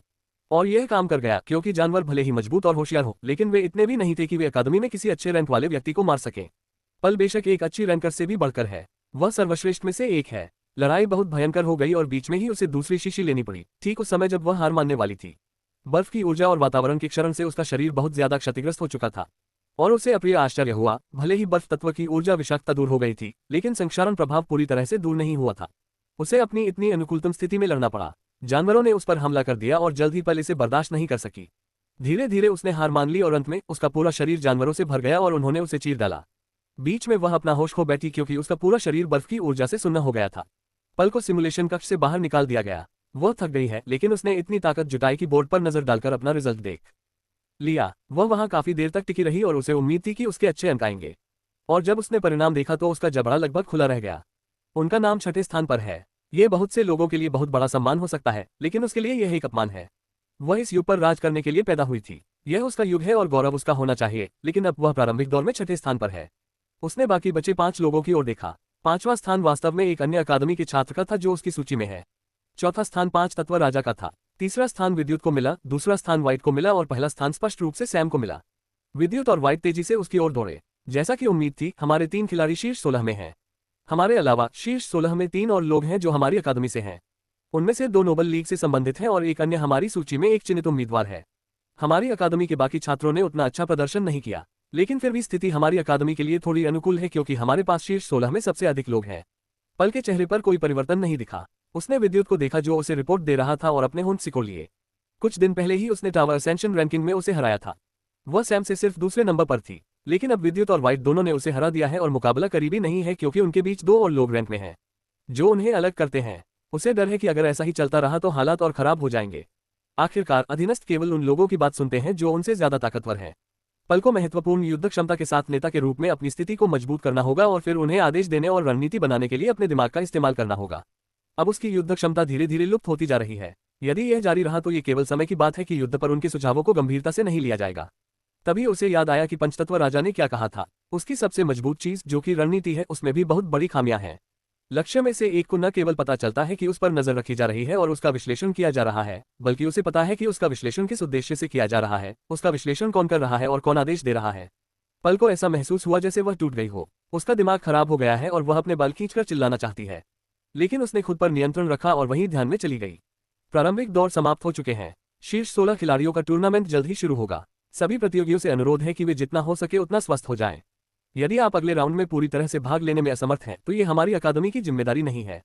सभी लोग आराम करने चले गए। टूर्नामेंट का अगला भाग अपोलो अकादमी के मैदान में होने जा रहा है और इस बार इसका प्रारूप कोई रहस्य नहीं है, क्योंकि अधिकांश समय सभी अकादमियां इस दौर के लिए एक ही प्रारूप का पालन करती हैं और यह पिछले कुछ समय से एक ही प्रारूप पर चल रहा है। दोपहर में देरी से सभी लोग इस टूर्नामेंट के लिए तैयार किए गए विशेष मैदान में एकत्रित हुए। सभी प्रतिभागी अभ्यर्थियों को, यहां तक कि प्रारंभिक दौर में बाहर हो जाने वाले अभ्यर्थियों को भी दर्शक सीटें दी जाती हैं। इसके अलावा वहां अपोलो अकादमी के वरिष्ठ, अन्य अकादमियों के वरिष्ठ, इस अकादमी तथा अन्य अकादमियों के प्रशिक्षकों सहित अन्य दर्शक भी मौजूद होते हैं। अखाड़े का आकार अलग प्रकार से बनाया गया है। बीच में एक बड़ा सा चौक है जो मुख्य अखाड़े जैसा लगता है। ये किसी के भी लड़ने के लिए काफी बड़ा है और इस क्षेत्र में जाने के लिए 2 रास्ते हैं। ये रास्ते 2 अलग अलग चौकों से जुड़े हुए हैं। ये वर्ग थोड़े छोटे हैं, लेकिन ये भी लड़ाई के लिए काफी अच्छे हैं। इन दोनों वर्गों में 2 और रास्ते हैं और इनमें से प्रत्येक रास्ता अपने अपने वर्ग से जुड़ा हुआ है और फिर से वही बात दोहराई जाती है। इसे वे 4 स्तरीय क्षेत्र कहते हैं। चौथी या सबसे बाहरी परत में 8 रिंग हैं। प्रत्येक रिंग में 2 प्रतिभागी होंगे, जो सभी 16 उम्मीदवारों के लिए एकदम सही है। एक साथ 8 मुकाबले चलेंगे। इन मुकाबलों के विजेता तीसरी परत में चले जाएंगे जिसमें 4 रिंग हैं। तीसरी लेयर में 4 मुकाबले होंगे और विजेता 4 लोग होंगे। वे दूसरी लेयर में प्रवेश करेंगे जहां 2 रिंग में 2 मुकाबले होंगे और अंत में पहली लेयर में एक अखाड़ा होगा जहां अंतिम 2 फाइनलिस्ट लड़ेंगे। इसके अलावा इस टूर्नामेंट के नियमों में कुछ और बदलाव भी हैं। पहला ट्विस्ट यह है कि जैसे ही कोई व्यक्ति अपने प्रतिद्वंद्वी को हरा देता है, वह अगले स्तर के रिंग में जा सकता है। वे तब तक प्रतीक्षा कर सकते हैं जब तक कि उनका प्रतिद्वंद्वी अपनी पिछली लड़ाइयों से वापस न आ जाए। इससे पहले वाले व्यक्ति को अपनी लड़ाई के बाद आराम करने का मौका मिलेगा और उसे ठीक होने के लिए ज्यादा समय मिलेगा, और चूंकि उन्होंने अपने प्रतिद्वंद्वी को बहुत तेजी से हराया है, इसलिए वे और भी ज्यादा मजबूत हो सकते हैं। इसलिए एक मजबूत खिलाड़ी जिसके पास अधिक रिकवरी का समय है, वह देर से आने वाले प्रतिद्वंद्वी के लिए बड़ी समस्या बन जाएगा। पर्यावरण व्यवस्था में एक और मोड़। चौथे स्तर पर प्रत्येक रिंग में लड़ाई शुरू होने से पहले रिंग के दो प्रतियोगी सिक्का उछालकर मुकाबला करेंगे। ये काम एक बुजुर्ग द्वारा किया जाता है और दोनों प्रतियोगियों के लिए इसमें हस्तक्षेप करना असंभव होगा। टॉस जीतने वाले व्यक्ति को उपलब्ध विकल्पों में से रिंग का वातावरण चुनने का मौका मिलेगा। अतः उनकी पसंद के आधार पर एक संरचना सक्रिय की जाएगी जो एक ऊर्जा वातावरण का निर्माण करेगी। ज्यादातर बार टॉस जीतने वाले प्रतिभागी ऐसी संरचना चुनते हैं जो उनके तत्वीय लगाव को लाभ पहुंचाए। बर्फ का इस्तेमाल करने वाला टुंड्रा संरचना चुनता है जो पूरे वलय को जमा देगा, या आग का इस्तेमाल करने वाला ऐसी संरचना चुनता है जो पूरे वलय को ज्वालामुखी के पेट में बदल देगा। और टॉस केवल चौथी परत के लिए लागू है। तीसरी परत से आगे जो भी अपना पिछला मुकाबला समाप्त करके सबसे पहले रिंग में आएगा, उसे चुनने का मौका मिलेगा। इसलिए जो व्यक्ति पहले रिंग में उतरेगा उसे अधिक आराम और उपयुक्त वातावरण मिलेगा। यह न केवल ताकत की प्रतियोगिता है बल्कि गति की भी प्रतियोगिता है। जो भी अधिक मजबूत होगा वह शीर्ष पर आएगा, और यदि वे अपने पत्ते सही तरीके से खेलेंगे तो वे चैंपियनशिप तक पहुंच सकते हैं। इन 16 में से शीर्ष 10 को पुरस्कृत किया जाएगा और उनकी रैंकिंग तय की जाएगी, जिसमें उनके बीच कुछ और लड़ाइयां होंगी। पहले और दूसरे स्थान पर आने वाले निश्चित रूप से अखाड़े की पहली परत के फाइनलिस्ट होंगे। सैम ने पूरी प्रक्रिया देखी और मुस्कुराए बिना न रह सका। ये वास्तव में एक साधारण टूर्नामेंट पद्धति की तुलना में बहुत अधिक मनोरंजक है। इससे निश्चित रूप से खेल में और अधिक मजा आएगा। वह चौथी ले पर 8 रिंग में से एक पर चला गया, जहां रेफरी माने जाने वाला बुजुर्ग इंतजार कर रहा था। दूसरा प्रतियोगी भी ठीक समय पर उस रिंग में चला गया। बुजुर्ग व्यक्ति सिक्का उछालने ही वाला था, लेकिन सैम ने उसे रोक दिया। मैं टॉस छोड़ देता हूं, आप उसे वातावरण चुनने का मौका दे सकते हैं। एल्डर कुछ कहना चाहते थे, लेकिन आखिरी क्षण में उन्होंने बोलना बंद कर दिया और दूसरे प्रतियोगी की ओर मुड़ गए। बुद्धिमानी से चुने, यह एक दुर्लभ अवसर है। उसने सैम की तरफ अर्थपूर्ण दृष्टि से देखा और कहा। तभी सैम को ध्यान आया कि प्रतिद्वंद्वी भी अपोलो अकादमी से ही है। एल्डर ने सैम को टॉस के बारे में मनाने की कोशिश नहीं की, क्योंकि वह अपने छात्र को मौका देना चाहते थे। सैम इस पर हंस पड़ा। प्रतिद्वंद्वी ने वातावरण चुना और सैम आश्चर्यचकित हो गया। क्या तुम सच में ऐसा करना चाहते हो? मुझे पूरा यकीन है कि तुम्हें अग्नि से लगाव है, तुम अपने साथ ऐसा क्यों करोगे? अगर बड़े साहब इजाजत दें तो मैं तुम्हें कोई दूसरा विकल्प चुनने की इजाजत दे सकता हूँ, सैम ने सहज स्वर में कहा, मानो वह वाकई अपने प्रतिद्वंद्वी को दोस्ताना सलाह दे रहा हो। उसका लहजा इतना अजीब है कि ऐसा लगता है कि वह जो सलाह दे रहा है वह उसके लिए उतनी मूल्यवान नहीं है। उसे उस ज्ञान की कोई परवाह नहीं है, बल्कि वह उसे सिर्फ इसलिए दे रहा है क्योंकि वह दे सकता है और यह प्राप्तकर्ता के लिए मूल्यवान हो सकता है। प्रतिद्वंद्वी ने कोई प्रतिक्रिया नहीं दी। वह रिंग पर कूद पड़ा और सैम को भी आने का इशारा किया। सैम आराम से सीढ़ियां चढ़ गया। गठन सक्रिय किया गया। सैम के सामने प्रतिद्वंद्वी ने बेतहाशा मुस्कुराया क्योंकि मृत्यु ऊर्जा ने पूरे रिंग को कवर कर लिया था। डार्क एनर्जी रिंग से धुएं की तरह निकली और सैम और उसके प्रतिद्वंद्वी दोनों पर टूट पड़ी। सैम ने ऊर्जा को अपने ऊपर हावी होने दिया और देखना चाहता था कि यह क्या करेगी। यह उसकी जीवन शक्ति को अवशोषित कर रहा है, ठीक वैसे ही जैसे सामान्य मृत्यु ऊर्जा करती है, तथा यह उसके स्वस्थ शरीर के ऊतकों में कुछ क्षरण पैदा कर रहा है, ठीक वैसे ही जैसे सामान्य मृत्यु ऊर्जा करती है। एकमात्र ध्यान देने योग्य बात यह है कि यह हर जगह से ऊर्जा नहीं ले रहा है। यह रक्त पर केंद्रित है और यह हृदय तक पहुंचने के लिए परिसंचरण तंत्र का उपयोग कर रहा है। सैम ने ऊर्जा को फैलने दिया और उसने देखा कि उसके शरीर पर काली रेखाओं का एक गुच्छा दिखाई दे रहा है।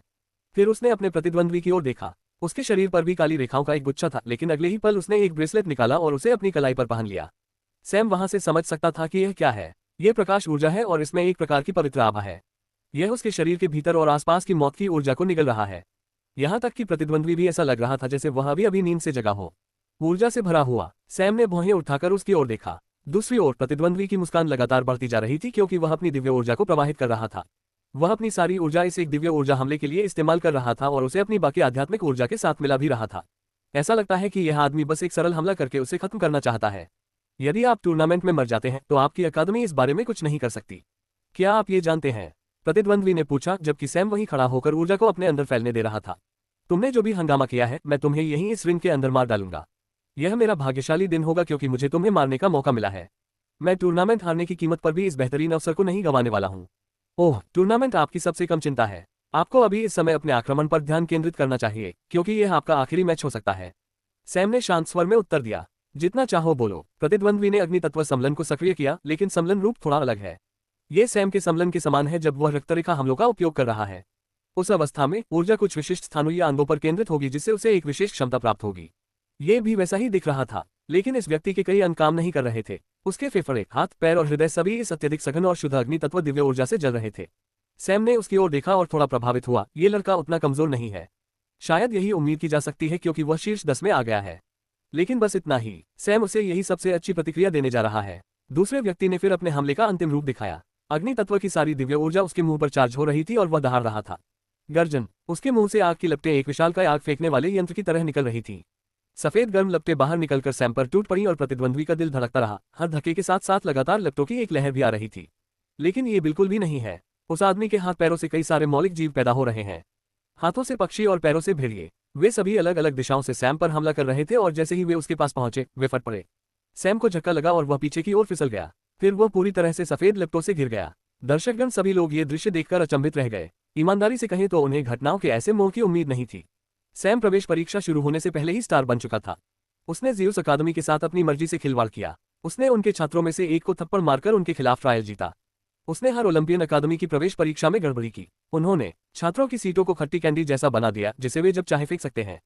फिर टॉवर पर चढ़ना, जो कि सबसे बुरा था, वह उनके प्रति बिल्कुल भी सम्मानपूर्ण नहीं रहा और कई लोग उसे मारना चाहते थे, लेकिन उससे भी अधिक लोग ये देखने के लिए उत्साहित थे कि वह आगे क्या करेगा और उन्होंने कभी यह नहीं सोचा था कि इसका परिणाम ये होगा। लेकिन केवल गैम्बलर अकादमी के छात्र और पल का समूह सैम के प्रतिद्वंद्वी को ऐसे देख रहे हैं जैसे वे किसी मूर्ख को देख रहे हों। केवल ये लोग ही जानते हैं कि सैम वास्तव में क्या करने में सक्षम है। भले ही उनकी क्षमताओं की सीमाओं का आकलन गलत हो, लेकिन वे निश्चित रूप से जानते हैं कि यह वह नहीं है। आखिरकार ये देखते हुए कि वह कितना इत्मीनान से काम करता है, उन्हें विश्वास था कि वह ऐसा नहीं करेगा। 3 मिनट बीत गए और अंततः आग शांत हो गई। प्रतिद्वंद्वी अपने मूल रूप में वापस आ गया, लेकिन वह अभी भी अपने कंदन के कारण मृत्यु ऊर्जा से सुरक्षित है। उसने सैम के स्थान की ओर देखा। उम्मीद थी कि कुछ नहीं मिलेगा, यहाँ तक कि हड्डियां भी गायब हो गई होंगी, लेकिन उसने केवल इतना देखा कि सैम एक हल्की सुनहरी चमक छोड़ रहा था और अपना हाथ आगे बढ़ाकर अपनी मूल अवस्था में वापस आ गया। मृत्यु ऊर्जा की काली रेखाएं गायब हो गईं और वह वहीं अविचल खड़ा रहा। सैम ने प्रतिद्वंद्वी की ओर देखा और मुस्कुराया। बहुत बुरा नहीं है, लेकिन बहुत बुरा है कि यह पर्याप्त नहीं है। अगले ही पल अंगूठी में मौजूद सारी मृत्यु ऊर्जा भड़क उठी। सैम के ठीक सामने मृत्यु ऊर्जा का एक और छोटा गोला उसके हाथ की नोक पर इकट्ठा हो गया। अनुनाद, सैम को इसका इस्तेमाल किए हुए काफी समय हो गया है और यह इसके साथ एक शो पेश करने का सही समय है। जैसे ही छोटा गोला अर्धमानव आकृति में बदल गया, जो कि भूत की तरह लग रहा था, मृत्यु ऊर्जा के बड़े गोले ने भी वैसा ही किया और सैम के आदेश पर मृत्यु ऊर्जा से युक्त विशाल भूत ने प्रतिद्वंद्वी पर छलांग लगाई और बलपूर्वक उसके शरीर में प्रवेश कर गया। पहले तो चमकते कंदन से उसके चारों ओर एक अवरोध दिखाई दिया, लेकिन मृत्यु ऊर्जा ऐसे बहती रही मानो वह कभी खत्म ही न हो। इससे पहले कि ऊर्जा उस व्यक्ति के मुंह में प्रवेश करती और फिर उसके पूरे शरीर में प्रवेश करती, कंगन पर लिखा हुआ शब्द शीघ्र ही पूरी तरह टूट गया। पूरे मैदान और दर्शकों में एक दिल दहला देने वाली चीख गूंज उठी। सैम सिर्फ हाथ बढ़ाए खड़ा था और सबके सामने उसके प्रतिद्वंद्वी का शरीर मुरझा गया। एक युवा से एक बूढ़ा आदमी और फिर सड़ी हुई हड्डियों वाली एक सड़ी लाश और अंत में हड्डियों की धूल में बदल गया जिसे हवा उड़ा ले गई। पूरा स्थान शांत हो गया, यहाँ तक कि अन्य रिंगों पर मौजूद लोगों ने भी लड़ना बंद कर दिया और सैम की ओर देखने लगे। वे चौंक गए, सिर्फ इसलिए नहीं कि हमला कितना शक्तिशाली था, बल्कि इसलिए भी कि सैम ने इस हमले के लिए वास्तव में संरचना की ऊर्जा का इस्तेमाल किया था। अपनी ऊर्जा नहीं, बल्कि संरचना द्वारा प्रदान की गई ऊर्जा। यदि कोई उस ऊर्जा को निकालता है जिसका उपयोग उसने हमले का बचाव करने के लिए किया था। सैम ने मूल रूप से अपोलो अकादमी के अखाड़े में अपोलो अकादमी के खुले टूर्नामेंट में अपोलो अकादमी के कौतुक को मार डाला, सीधे अपोलो अकादमी के गठन से ऊर्जा के साथ। सैम अगले रिंग में ऐसे गया जैसे वह पार्क में टहल रहा हो। जब वह चल रहा था तो हर कोई उसके चेहरे पर मुस्कुराहट देख सकता था। उस समय उसे अपोलो अकादमी के लोगों की नजरें उस पर लगी हुई महसूस हो रही थीं। उसे उनकी हत्या की मंशा का एहसास हो रहा था। अगर उसे मौका मिले तो सैकड़ों लोग उसे वहीं मार डालने के लिए तैयार हो जाएंगे, लेकिन जाहिर है किसी ने भी कोई कदम उठाने की हिम्मत नहीं की। नियम किसी कारण से होते हैं और वहां जैसे स्थान पर जहां शक्तियां घास की तरह उगती हैं, वहां नियम ही एकमात्र ऐसी चीज है जो शांति बनाए रखती है। सैम उस रिंग की ओर देखता रहा जिसमें से उसका प्रतिद्वंद्वी आएगा। जब एल्डर ने पूछा कि क्या वह इस बीच पर्यावरण चुनना चाहेंगे, तो सैम ने उन्हें अस्वीकार कर दिया। एक बार फिर उसका प्रतिद्वंद्वी पर्यावरण का चयन करने जा रहा है और वह जो भी है उसे नष्ट करने जा रहा है। कनेक्टिंग रिंग में 2 उम्मीदवार काफी घबराए हुए हैं। उनकी लड़ाई बहुत जोश और उत्साह के साथ शुरू हुई। वे अपने प्रदर्शन का बेसब्री से इंतजार कर रहे थे, लेकिन दुर्भाग्य से सैम ने उनका उत्साह खत्म कर दिया। वे सैम से लड़ने के लिए उसके रिंग में नहीं जाना चाहते थे। उनके शरीर सहज रूप से इसके खिलाफ हैं, लेकिन बेशक अब वे पीछे नहीं हट सकते थे। उन्हें अपने हाथों से लड़ाई खत्म करनी होगी, और वे ये भी जानते थे कि अगर वे हिचकिचाते हैं और इस लड़ाई को खींचते हैं तो सैम के पास उन्हें मारने के तरीके की योजना बनाने के लिए बहुत अधिक समय होगा। इसलिए बाकी अखाड़ों की तुलना में लड़ाई तेज हो गई और जल्द ही उनकी लड़ाई खत्म हो गई। विजेता ज़्यूस अकादमी का एक छात्र है। सैम को उम्मीद थी कि वह इस आदमी से मिल जाएगा। वह उन 2 उम्मीदवारों में से एक है जिन्होंने हमें जोकर के मार्गदर्शन में सीखा है। सैम खुद भी उन प्रतिभाओं में से एक है जिन्हें इस क्षेत्र में अपनी योजनाओं को आगे बढ़ाने के लिए प्रशिक्षित किया जा रहा है। प्रतिद्वंद्वी बिजली की गति का उपयोग करने वाला है और वह एक योद्धा भी है जो फेंकने वाले हथियारों और दोहरे खंजरों का उपयोग करता है। वह एक अच्छा लड़ाकू है जो बिजली की गति का अपने फायदे के लिए उपयोग करता है। उसने घबराहट में सांस ली और रिंग के लिए माहौल चुना। उसके इस चुनाव ने कई लोगों को चौंका दिया। उन सभी ने सोचा कि वह सिर्फ ऐसा माहौल चुनेगा जो उसके लिए फायदेमंद हो, यानी बिजली, या पिछले प्रतिद्वंद्वी की तरह वह ऐसा माहौल चुनेगा जो सैम को परेशान करेगा। लेकिन उन्होंने ऐसा कुछ भी नहीं किया, क्योंकि वह उन कुछ लोगों में से एक है जिन्हें याद है कि सैम ने ज़्यूस अकादमी की प्रवेश परीक्षा में क्या किया था। उन्होंने अपनी बिजली संबंधी विशेषज्ञता से परीक्षण को ध्वस्त कर दिया। उन्होंने पूरी परीक्षा को निरस्त कर दिया और अकादमी को एक नई परीक्षा आयोजित करनी पड़ी। वह सैम को बिजली का अखाड़ा देने से बेहतर जानता था, इसलिए उसने एक तटस्थ अखाड़ा चुना जहां वह अपने नए कौशल का उपयोग कर सकता था। अंगूठी बदल गई और धातु और पृथ्वी तत्वों का एक बहुत ही अनोखा निर्माण हुआ। यह अद्वितीय है क्योंकि यह आमतौर पर लड़ाई में शामिल नहीं होता है। ये ज्यादातर एक प्रशिक्षण संरचना है और सैम को थोड़ा आश्चर्य हुआ कि यह विकल्पों की सूची में भी मौजूद है। अंगूठी का गुरुत्वाकर्षण थोड़ा बड़ा और फिर अंगूठी के चारों कोनों पर 4 खंभे दिखाई दिए। चारों खंभों ने एक बहुत ही सघन धातु तत्व ऊर्जा जारी की और 4 धातु शूरिकेन को जन्म दिया। धातु के शूरिकेन को गोली मार दी गई और उनका उद्देश्य दोनों छात्रों को नष्ट करना है। शूरिकेन का हमला दोनों प्रतियोगियों पर हमला करने के उद्देश्य से है। सैम इस पर हंसा। शूरिकेन का हमला निश्चित रूप से उन्हें गंभीर क्षति पहुंचाने के लिए पर्याप्त है। अभी वे दोनों दिव्य तल दीक्षा के प्रारंभिक चरण में हैं और शूरिकेन में मध्यम चरण के दिव्य तल दीक्षा साधक की शक्ति समाहित हो सकती है। भले ही वह सबसे शक्तिशाली न हो, लेकिन फिर भी यह उन्हें खून से लथपथ कर देगा। सैम बेशक नहीं चाहता था कि उसे मारा जाए। वह उन्हें आसानी से रोक सकता है और चकमा देना और भी आसान है। लेकिन उसके विरोधियों की सोच बिल्कुल अलग है। प्रतिद्वंद्वी ने शुरू से ही लाइटनिंग फ्यूजन को सक्रिय कर दिया, इससे पहले कि वह गोली चलाता। वह अपने खंजरों के साथ सैम पर कूद पड़ा और वार किया। अपनी तेज गति के साथ वह आसानी से दूरी कम करने में कामयाब रहा। सैम ने हमले को रोक दिया और उसे जल्दी से चकमा देना पड़ा क्योंकि एक शूरिकेन ने उसे लगभग किनारे से पकड़ लिया था। लेकिन अगले ही पल वह थोड़ा स्तब्ध रह गया क्योंकि बिजली की तरह उड़ता हुआ खंजर शूरिकेन पर फेंका गया। खंजर हवा में ही घूम गया और सैम की ओर बढ़ा क्योंकि उसने घूमते शूरिकेन से अतिरिक्त गति प्राप्त कर ली थी। उसी समय हमले के माध्यम से शूरिकेन में आई बिजली ने शूरिकेन को थोड़ा सा जकड़ दिया और वह एक खंभे में गायब हो गया। जब खंभे ने शूरिकेन को फिर से बाहर फेंका तो सैम ये देखकर आश्चर्यचकित हुआ कि बिजली के हमले का अवशेष अभी भी वहां मौजूद था और इसके अलावा शूरिकेन की गति बहुत अधिक बढ़ गई थी। ऐसा लगता है कि आपने इस संरचना का बहुत अध्ययन किया है। सैम ने प्रतिद्वंद्वी के एक और हमले को रोकते हुए बड़बड़ाया। प्रतिद्वंद्वी ने बेशक कोई जवाब नहीं दिया। उसने 4 उड़ते शूरिकेन और अपने खुद के उड़ते खंजरों के साथ बिजली के हमलों का इस्तेमाल जारी रखा। ये लड़ाई बेहद आकर्षक लग रही थी, लेकिन उतनी ही निर्णायक और रोमांचक भी। सैम ने अपने किसी भी तत्व का इस्तेमाल नहीं किया। उसने केवल अपने शरीर और अपने हाथ से लड़ने के कौशल का इस्तेमाल किया ताकि प्रतिद्वंद्वी को चकमा दिया जा सके, रोका जा सके और यहाँ तक कि कुछ जवाबी हमले भी किए जा सके। और कभी कभी उन्हें थोड़ा संघर्ष भी करना पड़ता था। इस समय दर्शकों में मौजूद सभी लोग सोचने लगे, वह अपने तत्वों का उपयोग क्यों नहीं कर रहा है। उसके पास स्पष्ट रूप से अग्नि तत्व और बिजली तत्व भी है। उसके पास स्पष्ट रूप से बेहतर युद्ध जागरूकता भी है, वह उनका उपयोग क्यों नहीं कर रहा है। मुझे यकीन है कि अगर वह अपने नियंत्रण के स्तर के साथ बिजली के समलन का उपयोग करता है तो वह आसानी से अपने प्रतिद्वंद्वी को पराजित कर सकता है। ये प्रश्न दर्शकों में अलग अलग लोगों द्वारा अलग अलग तरीकों से पूछा गया है। तभी एक तेज नजर वाले प्रशिक्षक ने कुछ नोटिस किया। मुझे लगता है कि लड़ाई की गति उसे थोड़ा सीमित कर रही है। लड़ाई की तेज गति के कारण वह अपने घातक हमलों और बेहतर रूपों को उजागर करने में असमर्थ है। नए लोगों के लिए ये लड़ाई वास्तव में अविश्वसनीय है और पिछली लड़ाई में इस्तेमाल की गई अतिरिक्त ऊर्जा के साथ ये थोड़ा मुश्किल होगा। मैं उसकी बिजली की ऊर्जा को धीरे धीरे बढ़ते हुए देख सकता हूं, लेकिन हर बार जब वह इसे छोड़ने वाला होता है तो प्रतिद्वंद्वी द्वारा बिजली और शूरिकेन के प्रयोग से उसे दबा दिया जाता है। वास्तव में पहले तो बहुत से लोगों को इस बात का पता नहीं चला, लेकिन जब उन्होंने थोड़ा और ध्यान दिया तो उन्हें पता चला कि सैम के साथ वाकई कुछ गड़बड़ है। वे उसकी आंखों में हल्की सी झुंझलाहट देख सकते थे, लेकिन जैसे जैसे समय बीतता गया उन्होंने ये भी देखा कि उस संघर्ष के बावजूद सैम बिल्कुल भी थका नहीं है। उसकी सहनशक्ति चार्ट से बाहर है, लेकिन उसका प्रतिद्वंद्वी गति और हमलों को बनाए रखने में असमर्थ है। वह धीमा हो गया और जब उसकी गति थोड़ी कम हो गई तो सैम मुस्कुराया और उसने अपनी बाहों में आंशिक समलन सक्रिय कर दिया। चांदी की रोशनी चमक उठी जब उसने अपने पास मौजूद 2 उड़ते शूरिकेन को पकड़ लिया और उन्हें खंभों की ओर उड़ने से रोक लिया। फिर उसने बाकी 2 डिस्क को पकड़ने से पहले हवा में ऊंची छलांग लगाई। प्रतिद्वंद्वी ने दांत पीसते हुए सैम की ओर देखा। वह फिर से लड़ना चाहता था, लेकिन फिर उसने आह भरी और शांत हो गया। मैं हार मानता हूं। सैम ने उसे आश्चर्य से देखा। उसने शूरिकेन को छोड़ दिया और वह संरचना गायब हो गई। यह कोई बुरी लड़ाई नहीं है। अगले रिंग में जाने से पहले उन्होंने बधाई दी। इस बार प्रतिद्वंद्वी पहले से ही वहां मौजूद है और ये लड़का शीर्ष 5 में से एक है। वह पल की सूची में एक चिन्हित उम्मीदवार है और वह व्यक्ति है जिसने पल को शीर्ष 5 स्थानों से नीचे गिरा दिया। ये संरचना तुरंत सक्रिय हो गई और आग की लपटें उठने लगी। इस बार सैम ने कोई हिचकिचाहट नहीं दिखाई। उसका शरीर सुनहरा हो गया और उसने शुरू से ही पूरी ताकत लगा दी। अगले कुछ मिनटों में मुकाबला खत्म हो गया। ये बहुत ही जोरदार था और दर्शकों के देखते ही देखते सैम ने अंतिम रिंग में जाने से पहले बहुत सारी औषधियां पी ली। इस समय दूसरे फाइनलिस्ट का फैसला होना बाकी है और हर कोई उत्सुकता से देख रहा है क्योंकि 2 सेमीफाइनलिस्ट व्हाइट और पल हैं। विद्युत और पल पहले भी रिंग में भिड़ चुके हैं और उन्होंने बिना किसी लड़ाई के हार मान ली। उन्होंने चौथे स्थान पर निशाना लगाने का फैसला किया क्योंकि उन्हें पता था कि सैम शीर्ष 2 में से एक स्थान पर कब्जा कर लेगा। पल ने इस निर्णय की सराहना की क्योंकि वह ऊर्जा नहीं खोना चाहती थी, लेकिन अब जब वह इस रिंग में व्हाइट से मिली है तो वह हिचकिचा रही है। उसे यकीन है कि वह विद्युत को करीबी मुकाबले में हरा सकती है, लेकिन वह व्हाइट के बारे में आश्वस्त नहीं है। उनकी लड़ने की शैली बहुत अनोखी है। आप क्या सुझाव देते हैं? व्हाइट ने शांति से पूछा। पल ने थोड़ी देर हिचकिचाते हुए कहा, क्या आपको सैम के खिलाफ जीतने का भरोसा है? नहीं, मैं उसे हराना चाहता हूं और इसके लिए मैं किसी भी हद तक जा सकता हूं। आखिरकार वही कारण है कि मैं इस क्षेत्र में हूं। काफी हिचकिचाहट के बाद उसने भी हार मानने का निर्णय कर लिया। जैसा कि अधिकांश लोगों ने भविष्यवाणी की थी, सैम और व्हाइट फाइनल में पहुंच गए। सैम और व्हाइट एक दूसरे को घूरने लगे। मैंने इस अवसर का कुछ समय तक इंतजार किया, व्हाइट ने कहा, जैसे उसके हाथ की हथेली के साथ साथ पैर के अग्रभाग में भी ऊर्जा एकत्रित हो गई हो। मैंने भी इसका इंतजार किया था। तुमने मुझे सच में बहुत गुस्सा दिलाया और तुम ही एकमात्र ऐसे आदमी हो जिसे मुझे गुस्सा दिलाने के बाद इतना खाली समय मिला। मेरा सामान्य तरीका है तुरंत बदला लेना।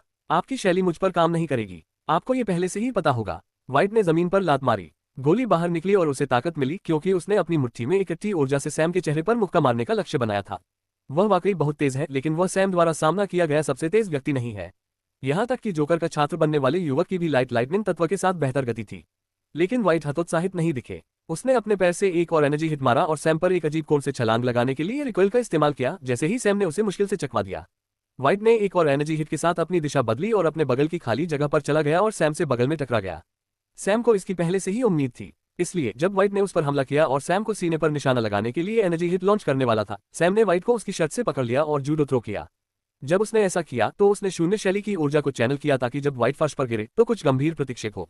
लेकिन इससे पहले कि वह ठीक से थ्रो कर पाता, व्हाइट ने नीचे की ओर एक ऊर्जा शॉट का प्रयोग किया जिससे वह ऊपर चला गया। सैम को झटके को सहना पड़ा और गति धीमी करनी पड़ी। यदि यह पर्याप्त नहीं है तो शून्य शैली परिसंचरण बाधित हो गया। सैम ने ऊर्जा को स्थिर करने पर ध्यान केंद्रित किया ताकि यह उसके हाथ में विस्फोट न करे। वह बड़ी मुश्किल से ऐसा करने में सफल रहे और इसके लिए उन्हें अपना पूरा ध्यान लगाना पड़ा। इससे व्हाइट को और समय मिल गया। उसने सैम के सिर पर उस अजीब कोण से जोरदार लात मारने से पहले शरीर को जोर से घुमाया। बूम! उनकी अनोखी ऊर्जा शॉट विधि ने सैम को एक ही किक से अखाड़े के दूसरे छोर पर पहुंचा दिया। सैम ने हवा में ही अपने आप को संभाला और अपने दोनों पैरों पर आराम से उतरा, लेकिन बल इतना अधिक था कि वह कुछ मीटर तक अपने पैरों पर फिसलता रहा और फिर पूरी तरह रुक गया। सैम ने खुद को स्थिर किया और आगे बढ़ने वाला था। जब उसने एक कदम बढ़ाया तो उसे लगा कि उसके पेट में एक बहुत बड़ा केंद्रित बल लगा है। व्हाइट ने अपनी गति बढ़ाने के लिए पहले ही एक ऊर्जा शॉट का इस्तेमाल किया और सैम के आगे बढ़ने से ठीक पहले प्रकट हुआ। फिर भी एकदम साफ थी और इस बार सैम को कोई झटका नहीं लगा, बल्कि उसके शरीर ने पूरा प्रभाव झेल लिया और यह उसके शरीर के बड़े क्षेत्र में फैल गया। वह महसूस कर सकता था कि उसके अंग कांप रहे हैं। सैम वहीं हैरान होकर खड़ा रहा। व्हाइट ने अपनी बेत निकाली और उसे घुमाया। मैं आमतौर पर अपने विरोधियों के साथ हाथापाई नहीं करता। मैं हमेशा दूर से बेत का इस्तेमाल करना पसंद करता हूँ, लेकिन मुझे पता है कि यह तुम पर काम नहीं करेगा। ये समय की पूरी बर्बादी होगी। मैं अपने हाथों से तुम्हें बुरी तरह पीटने जा रहा हूँ। उसने बेत को जमीन पर पटका और झटके से सैम की ओर बढ़ा। सैम ने उसके रास्ते को रोक दिया। वह ऊर्जा कंपन के साथ रास्ते को समझ सकता था और उसने उसे उस रास्ते में रोक दिया, उसे पर्याप्त गति प्राप्त करने नहीं दिया। उसने शून्य शैली के साथ एक मुक्का मारा और व्हाइट के मुखौटे को छूकर निकल गया। दूसरी ओर व्हाइट उस मौके से बचने के लिए पीछे की ओर झुका और उसने सैम की छाती पर बेत से वार किया। लेकिन आश्चर्य की बात यह रही कि सैम ने इसका इस्तेमाल अपने फायदे के लिए कर लिया। बेत सैम की छाती के बाईं ओर लगी, जो थोड़ा पीछे की ओर थी क्योंकि सैम अपने दाहिने हाथ से मुक्का मार रहा था। जब प्रहार जमीन पर पड़ा तो सैम ने ऊर्जा को अपने बाएं हिस्से को दूर फेंक दिया, लेकिन उसने अपना दाहिना पैर जमीन पर टिका दिया और उसे धुरी के रूप में इस्तेमाल किया। उसने अविश्वसनीय गति से पूरा चक्कर लगाया। उन्होंने अपनी बाईं कोहनी पर शून्य शैली का इस्तेमाल किया, जो एक बार फिर सीधे व्हाइट के सिर पर निशाना साधा। इस बार हिट जमीन पर लगी। जब कोहनी ने संपर्क किया तो सैम ने उसे झटके के साथ उड़ने नहीं दिया, इसके बजाय उसने कोहनी को पुनर्निर्देशित किया और उसे नीचे गिरा दिया। व्हाइट का सिर जमीन पर जा लगा और सैम की कोहनी अभी भी वहीं थी। व्हाइट के जमीन पर लेटने पर मांस के गैप से थोड़ा खून बह निकला, लेकिन सैम को आश्चर्य हुआ कि मुखौटा टूटा नहीं और उतरा भी नहीं। वह ये जानने को उत्सुक था कि यह किस सामग्री से बना है। इसी उत्सुकता में सैम ने व्हाइट को बेत से मारने का पर्याप्त मौका दिया। बूम! सैम एक बार फिर से उछल गया, लेकिन इस बार उसने खुद को बेहतर तरीके से नियंत्रित किया और आसानी से उतर गया। लेकिन फिर भी उसे बहुत दर्द हुआ। व्हाइट खड़ा हो गया और उसकी ऊर्जा जाग उठी। अचानक उसका पूरा शरीर चमक उठा, मानो उसकी हर कोशिका में कोई न कोई परिवर्तन हो रहा हो। सैम ने भी अपने दांत पीसकर आंशिक अग्निशमन को सक्रिय कर दिया। दोनों एक दूसरे पर झपट पड़े और लड़ाई शुरू हो गई। व्हाइट की हर हरकत ने उस ऊर्जा शॉट को बनाया और यहाँ तक कि एक कदम भी केवल रिकॉइल की मदद से उठाया गया था। उसने अपनी बेत को एक क्लब की तरह पकड़ लिया और सैम पर घुमाया। सैम ने सुनहरी लपटों को चारों ओर फैला दिया और तरल गति से आगे बढ़ते हुए व्हाइट को अपनी आग से घेर लिया। ऊर्जा प्रतिक्षेप प्रहार से आग दूर जा रही है और उस स्थान में अस्थायी शून्य पैदा हो रहा है और व्हाइट ने उन छोटे अंतरालों का उपयोग घूमकर सैम पर प्रहार करने के लिए किया। सैम ने भी अपनी किटों से उसी प्रकार उत्तर दिया। दोनों के हिट लगने के बाद यह एक बहुत बड़ी लड़ाई की तरह लग रहा था, लेकिन दोनों में से कोई भी बढ़त हासिल नहीं कर सका। सैम इस बात से निराश हो गया कि लड़ाई किस तरह चल रही है। उसका प्रतिद्वंद्वी एक फिसलन भरा लोचा है। भले ही ऊर्जा हिट और रिकॉइल मूवमेंट थोड़े अजीब और बहुत सीधी रेखा उन्मुख दिख रहे हों, लेकिन उसके सभी संक्रमण बहुत सहज हैं। प्रतिद्वंद्वी ने हर एक चाल का पूरी तरह से आकलन किया और उसके अनुसार कार्य किया।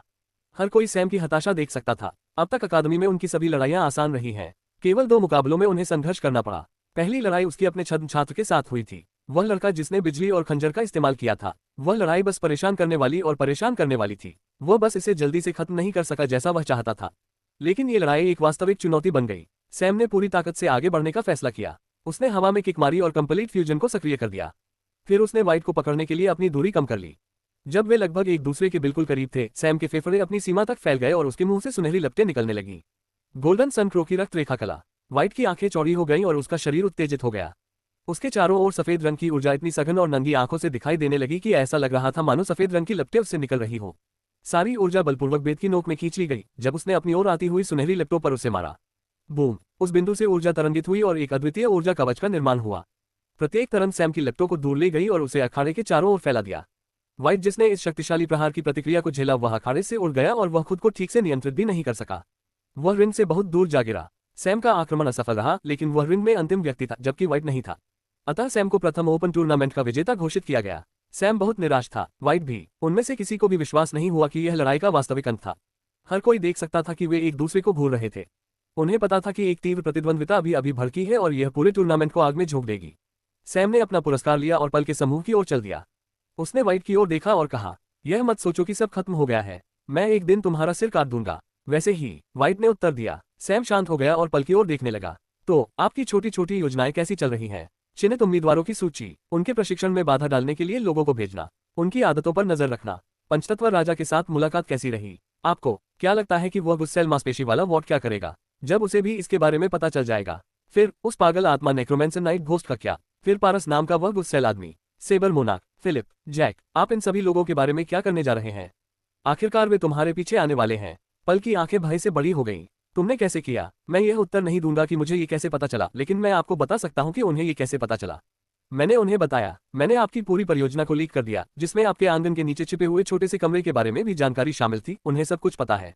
तो तैयार हो जाओ और मुझे आशा है कि तुम्हारे ये दोनों गुर्गे उन सभी से लड़ने के लिए पर्याप्त हैं। सैम उससे ये सब कहकर चला गया। जब वह जा रहा था तो उसके चेहरे पर बड़ी मुस्कान थी। आज की योजना पूर्णतः सफल है और उन्हें कुछ अन्य योजनाओं पर आगे बढ़ना होगा जिन्हें इस कारण रोक दिया गया था। पल लगभग मौके पर ही गिर पड़े। जब वह पहले से ही संदेह में डूबी हुई थी तब सैम ने उसके सामने अपनी योजनाएं खोल दी। यह आखिरी चीज थी जो उसे चाहिए थी। वह हर चीज के अपने रास्ते में आने की आदी हो चुकी थी। अब वह इसे बचा नहीं पा रही है। व्हाइट और विद्युत ने भी यह सब सुना। विद्युत ने पल की प्रतिक्रिया देखकर जोर से हंसना चाहा। उसने सोचा कि जब उसे सैम की योजनाओं की गहराई का पता चलेगा तो वह क्या करेगी। आखिरकार उसकी जटिल और विस्तृत योजनाओं की तुलना में पल एक छोटे बच्चे की तरह लग रहा था जो एक बूढ़े बुद्धिमान व्यक्ति के सामने वयस्क की भूमिका निभा रहा था। वे एक ही लीग में भी नहीं है। वह प्रभावशाली है, इसमें कोई संदेह नहीं है, लेकिन क्या उसकी योजनाएं सिवान जितनी विस्तृत हैं जो सैम के शरीर को चुराने में कामयाब रही? सैम उस समय एक गैर मौजूद पैर के साथ उसकी गांड मार सकता था। पल की तुलना में ये बच्चों का खेल है। काश पल को पता होता कि जिस विश्वासपात्र पर वह भरोसा कर रही है वह सैम का सबसे भरोसेमंद अधीनस्थ है। सैम को अब टूर्नामेंट में जो कुछ हुआ उसकी परवाह नहीं थी। यहां तक कि व्हाइट के साथ अधूरी लड़ाई भी उनके दिमाग में कौंध गई। अब समय आ गया है कि किसी और योजना पर काम शुरू किया जाए। स्टोन के पुनर्निर्माण की योजना। स्टोन पर सैम के काम में देरी हुई है, लेकिन इसमें कोई प्रगति नहीं हुई है। पिछले कुछ हफ्तों से स्टोन ने सिर्फ अपनी मांसपेशियों की ताकत बढ़ाने पर ध्यान केंद्रित किया है। सैम के अनुकूलित प्रशिक्षण कार्यक्रम, अत्यधिक प्रभावी ऊर्जा वातावरण और पोषण संबंधी संसाधन विशेष रूप से उसकी मांसपेशियों के तंतुओं को बढ़ाने के लिए तैयार किए गए हैं। स्टोन ने अपने पूरे जीवन में कभी भी इतना मजबूत महसूस नहीं किया था। वह इतना शक्तिशाली महसूस कर रहा था कि उसे विश्वास था कि वह अपने पिछले आत्मा को 1 सेकंड के अंश में मार सकता है। पहले उसने सोचा था कि वह पहले ही अपने शरीर की क्षमता की सीमा को छू चुका है, लेकिन सैम ने उसे दिखाया कि अभी भी एक नई सीमा है जिसे उसे अभी तक हासिल करना है। सैम ने अपने शरीर की जांच की और सिर हिलाया। यह अच्छी बात है, आपकी मांसपेशियां आखिरकार काफी मजबूत हो गई हैं। मुझे लगता है कि हम आपके शरीर को बेहतर बनाने के लिए अगली सर्जरी कर सकते हैं। ये किस प्रकार की सर्जरी होगी? यह एक लंबी प्रक्रिया है जो कई चरणों में पूरी होती है। मैं आपकी अस्थि मज्जा को रूपांतरित करने जा रहा हूँ। स्टोन स्तब्ध रह गया। क्या मैंने आपको सही सुना? आप क्यों पूछ रहे हैं? क्या आपको सुनने में कोई समस्या है? लेकिन अस्थि और मज्जा रूपांतरण, ये कैसे संभव है? बेवकूफी भरे सवाल पूछना बंद करो। क्या तुम्हें पहले आत्मा की सर्जरी के बारे में पता भी है? तुमने सफलतापूर्वक एक सर्जरी करवाई है, तो बस सिर हिलाओ, अपने दांत पीसो, अपना दर्द सहन करो और बदलाव का आनंद लो। स्टोन ने थोड़ा हिचकिचाते हुए पहले बड़ी मुस्कान के साथ पूछा, लेकिन फिर भी क्या आप ये बता सकते हैं कि यह कैसे काम करता है? मैं वास्तव में उत्सुक हूँ। इसमें हड्डी का रूपांतरण बहुत सरल है। मैं एक बहुत ही विशेष मिश्र धातु का उपयोग करने जा रहा हूँ जिसे मैंने उल्कापिंड की रेत और अन्य धातुओं के संयोजन से बनाया है। ये धातु को ताकत देता है और समय और आध्यात्मिक ऊर्जा के साथ विकसित होता है। मैं बहुत ज्यादा विवरण में नहीं जाऊंगा, लेकिन बस इतना जान लीजिए कि आपकी सभी हड्डियां बदल जाएंगी और इस धातु में बदल जाएंगी। यह मेरे नए शोध का हिस्सा है। जहां तक मज्जा भाग की बात है, इसमें कुछ समय लगेगा। सीधे शब्दों में कहें तो मैं एक मजबूत रक्त रेखा के जीन का उपयोग करने जा रहा हूं जिसका शारीरिक मजबूती पर बहुत अच्छा प्रभाव पड़ता है। मैं उस रक्त रेखा से मज्जा का नमूना लूंगा और इसे आपके मज्जा में एक बहुत ही खास सीरम के साथ पेश करूंगा जो मैंने बनाया है। मुझे इसे चरणों में करना होगा और आपकी अस्थि पंजर को उस मजबूत रक्त रेखा में परिवर्तित करना होगा। बेशक ये पूर्ण परिवर्तन नहीं होगा, आपको इसके कुछ हिस्से ही विरासत में मिलेंगे, इसलिए आपकी शारीरिक बनावट में कोई बड़ा परिवर्तन नहीं होगा। एक बार जब मज्जा रूपांतरित हो जाती है तो हमें इसे उत्तेजित करने और इसे बहुत सारा नया रक्त बनाने की आवश्यकता होती है। आपको हर रोज खून बहाना होगा और सौभाग्य से मैंने आपके लिए एक लड़ाई प्रशिक्षण रेजिमेंट तैयार किया है। जब आप खून बहाते हैं तो नया खून पुराने खून को अपने कब्जे में ले लेता है और जल्द ही आपका पूरा शरीर उत्परिवर्तित हो जाएगा। इस नए रक्त के कारण आपके अंग स्वयं को मजबूत बना लेंगे क्योंकि वे आपके शरीर की नई ताकत के अनुकूल हो जाएंगे। लेकिन निस्संदेह ये सब अभी भी आपके परिवर्तन के अंतिम चरण का आधारभूत कार्य है। वो क्या हो सकता है? आपको समय के साथ अपनी ताकत बढ़ाने का एक तरीका दिया जा रहा है। आपको ये वृद्धि प्रदान करना पर्याप्त नहीं है, आपको एक सामान्य साधक की तरह अपनी ताकत में सुधार करने में सक्षम होना चाहिए। भले ही तरीका सामान्य न हो, लेकिन विकास सामान्य होना चाहिए। हालांकि ऐसा करना बहुत मुश्किल होगा। मेरे पास कुछ विचार हैं और वे बहुत आशाजनक हैं, लेकिन अगर मैं सीधे उस प्रक्रिया को आगे बढ़ाता हूं तो आपका शरीर 3 सेकंड में फट जाएगा। सैम ने कुछ और बातें बताई और प्रक्रिया शुरू की। सौभाग्य से दूसरे पक्ष ने शोध और प्रक्रिया के बारे में विस्तृत विवरण नहीं पूछा। हड्डियों का रूपांतरण भाग इंजीनियरिंग का कमाल है। सैम को पृथ्वी पर मौजूद कॉमिक बुक के किरदार से प्रेरणा मिली। बेशक उन्होंने अपना खुद का ट्विस्ट डाला और उन्होंने जायंट्स, लाइकेंस और शेप शिफ्टिंग राक्षसों पर किए गए अपने शोध का इस्तेमाल किया। उन्होंने उनके जीन का बहुत गहन अध्ययन किया था और अब उन्हें कुछ परिणाम दिखने लगे हैं। सौभाग्य से उसके पास एक ऐसा परीक्षण विषय था जिसे इन चीजों की बहुत जरूरत थी। अन्यथा सैम को सिमुलेशन के साथ तालमेल बिठाना पड़ता। वह कभी किसी को अपना विषय बनने के लिए मजबूर नहीं करता। लेकिन अनुकरण चाहे जितना भी यथार्थवादी हो, वास्तविक नमूना तो वास्तविक नमूना ही होता है। अस्थि मज्जा परिवर्तन सैम द्वारा अब तक की सबसे कठिन चीज होगी। ऐसा नहीं है कि इसका परिणाम सबसे प्रभावी है। ऊर्जा और इंजीनियरिंग में उस ऊर्जा का उपयोग करने के लिए उनका शोध बहुत अधिक प्रभावी है और इसके कई अनुप्रयोग हैं। वास्तव में ये स्टोन के अंतिम चरण के परिवर्तन में उनके लिए उपयोगी होने जा रहा है। लेकिन इसमें जो आनुवंशिक अनुसंधान शामिल है वह सामान्य ज्ञान के नियमों को तोड़ता है। इस दुनिया के लोगों ने अब तक जितने भी उत्परिवर्तन, घृणित प्रयोग और सभी तरह की चीजें की हैं, वे कभी भी किसी व्यक्ति को इस तरह से बदलने में कामयाब नहीं हुए हैं। जबरदस्ती उत्परिवर्तन होते हैं, यहाँ तक कि 5 एलिमेंटल किंग भी उस प्रयोग का हिस्सा है, लेकिन ज्यादातर समय ये जबरदस्ती और अप्राकृतिक होता है जिसके बहुत सारे साइड इफेक्ट होते हैं। लेकिन जब सैम का शोध पूरा फल देता है तो संभावनाएं अनंत हो जाती हैं। उसे प्रकृति की रचना को फिर से लिखने का मौका मिलता है। प्रतिभा बस एक चीज होगी, लेकिन निश्चित रूप से अभी उसके पास जो शोध का स्तर है वह केवल स्टोन जैसे किसी व्यक्ति को ही बदल सकता है। किसकी इच्छाशक्ति और सहनशक्ति उसकी प्रतिभा और शारीरिक क्षमताओं से मेल नहीं खाती। इसे आम लोगों के लिए उपलब्ध कराने में कुछ समय लगेगा। सैम ने अपने दिमाग से सारे विचार निकाल लिए। उसने सर्जरी शुरू कर दी। उसने सिरिंज जैसी दिखने वाली कोई चीज पकड़ी, लेकिन वह बहुत बड़ी थी और सुई थोड़ी ज्यादा लचीली लग रही थी। सैम ने स्टोन की पीठ पर एक छोटा सा कट लगाया जो टेबल पर उल्टा सो रहा था। उसे हाइड्रा द्वारा संश्लेषित एक एनेस्थेटिक के साथ गहरी नींद में डाल दिया जाता है। सैम ने उस छेद से, जो देखने में किसी चोट जैसा भी नहीं लग रहा था, सुई को अंदर जाने दिया। एक निश्चित गहराई तक पहुंचने के बाद सुई थोड़ी चमक उठी और जैसे जैसे वह आगे बढ़ी वह सांप की तरह रेंगने लगी। अचानक वह एक धागे जैसा दिखाई देने लगा। सैम ने अपनी आंखें बंद कर ली और इसे स्टोन की रील में घुसाने से पहले नियंत्रित किया। धातु के साथ मिश्रित मिश्र धातु सीरम और परिवर्तनकारी जीन के आधार से बने घोल को आणविक स्तर पर हड्डी में इंजेक्ट किए जाने पर सिरिंज चमकने लगी। सैम ने अपनी एकाग्रता तोड़ने की हिम्मत नहीं की। यह अब तक की उनकी सबसे कठिन सर्जरी होगी। हड्डी को बदलते समय सैम को यह भी सुनिश्चित करना होता है कि शरीर के अन्य अंग सामान्य रूप से काम कर रहे हैं। उन्हें इससे प्रभावित नहीं होना चाहिए और कोई प्रतिकूल प्रतिक्रिया नहीं दिखानी चाहिए। सर्जरी करते समय उसे मानव जीवन रक्षक के रूप में कार्य करना होता है। वह चाहता था कि काश इस काम में उसकी मदद करने के लिए कोई और होता। लेकिन इस चुनौती ने सैम को बहुत उत्साहित भी किया। वह इस काम में पूरी तरह से तल्लीन हो गया। इस बीच ज़ियोस अकादमी में वापस पल अपने नाखून काटते हुए घर में घूम रही है। सैम कुछ ऐसा कर रहा है जो दुनिया के इतिहास में अपनी छाप छोड़ेगा। वहीं पल को चिंता है कि उसकी दुनिया नष्ट हो गई है। वह कल्पना कर रही है कि सैम उसे नष्ट करने के तरीके सोच रहा होगा। उसे लगता था कि सैम ने उसकी योजनाओं से निपटने में अपना सब कुछ लगा दिया होगा। उसे ये भी नहीं पता कि इस पर कैसे प्रतिक्रिया करनी है। और सबसे बुरी बात यह है कि अगर सैम ने वाकई बाकी लोगों को जानकारी दी है तो अभी तक कोई प्रतिक्रिया नहीं आई है। वह इस बात से घबराई हुई है कि वे उसके खिलाफ क्या योजना बना रहे हैं। विद्युत ने स्थिति को देखा और वॉर्ड तथा अन्य लोगों से संपर्क करने के लिए बाहर चले गए। क्या सैम ने कुछ और योजना बनाई थी, या उसका इरादा सिर्फ उसकी पूंछ में आग लगाकर उसे अकेला छोड़ देने का था? नहीं, कुछ भी नहीं बदला है। हमें बस वही करना है जो हम अब तक करते आए हैं। योजना वही है। आपको बस बाकी ओपन टूर्नामेंटों में अपनी रैंक लगातार बनाए रखनी है। और हम ये सुनिश्चित करेंगे कि पल का दिमाग धीरे धीरे नष्ट हो जाए। हम आधिकारिक अंतर अकादमी फ्रेशमैन टूर्नामेंट से पहले मिलेंगे। अगले सप्ताह सैम ने अपना ध्यान सर्जरी पर केंद्रित किया। उन्होंने एक के बाद एक हड्डियों को बदला, लेकिन एक सप्ताह काफी नहीं है। शरीर में 200 से ज्यादा हड्डियां होती हैं और हर हड्डी अलग अलग आकार और बनावट की होती है। उन्हें इस बात का ध्यान रखना पड़ता है कि किसी भी हड्डी के काम में बाधा न आए। उसे प्रत्येक हड्डी की सापेक्षिक शक्ति और गुणों को भी बनाए रखना होता है। कुछ को दूसरों की तुलना में अधिक सघन होना चाहिए, कुछ को अधिक लचीला होना चाहिए, कुछ की संरचना जटिल होती है। इन सभी कारकों के साथ पूरे शरीर को पूरी तरह से बदलने में कुछ सप्ताह लगेंगे। सैम पहले हफ्ते के बाद अलग अकादमी में अगले ओपन टूर्नामेंट में भाग लेने के लिए वापस आया। उससे पहले उसने पूरे हफ्ते के अपडेट चेक किए, खास तौर पर पल से जुड़े अपडेट। उसकी योजनाएं उजागर हो गई हैं और अभी तक किसी ने इस पर प्रतिक्रिया नहीं दी है।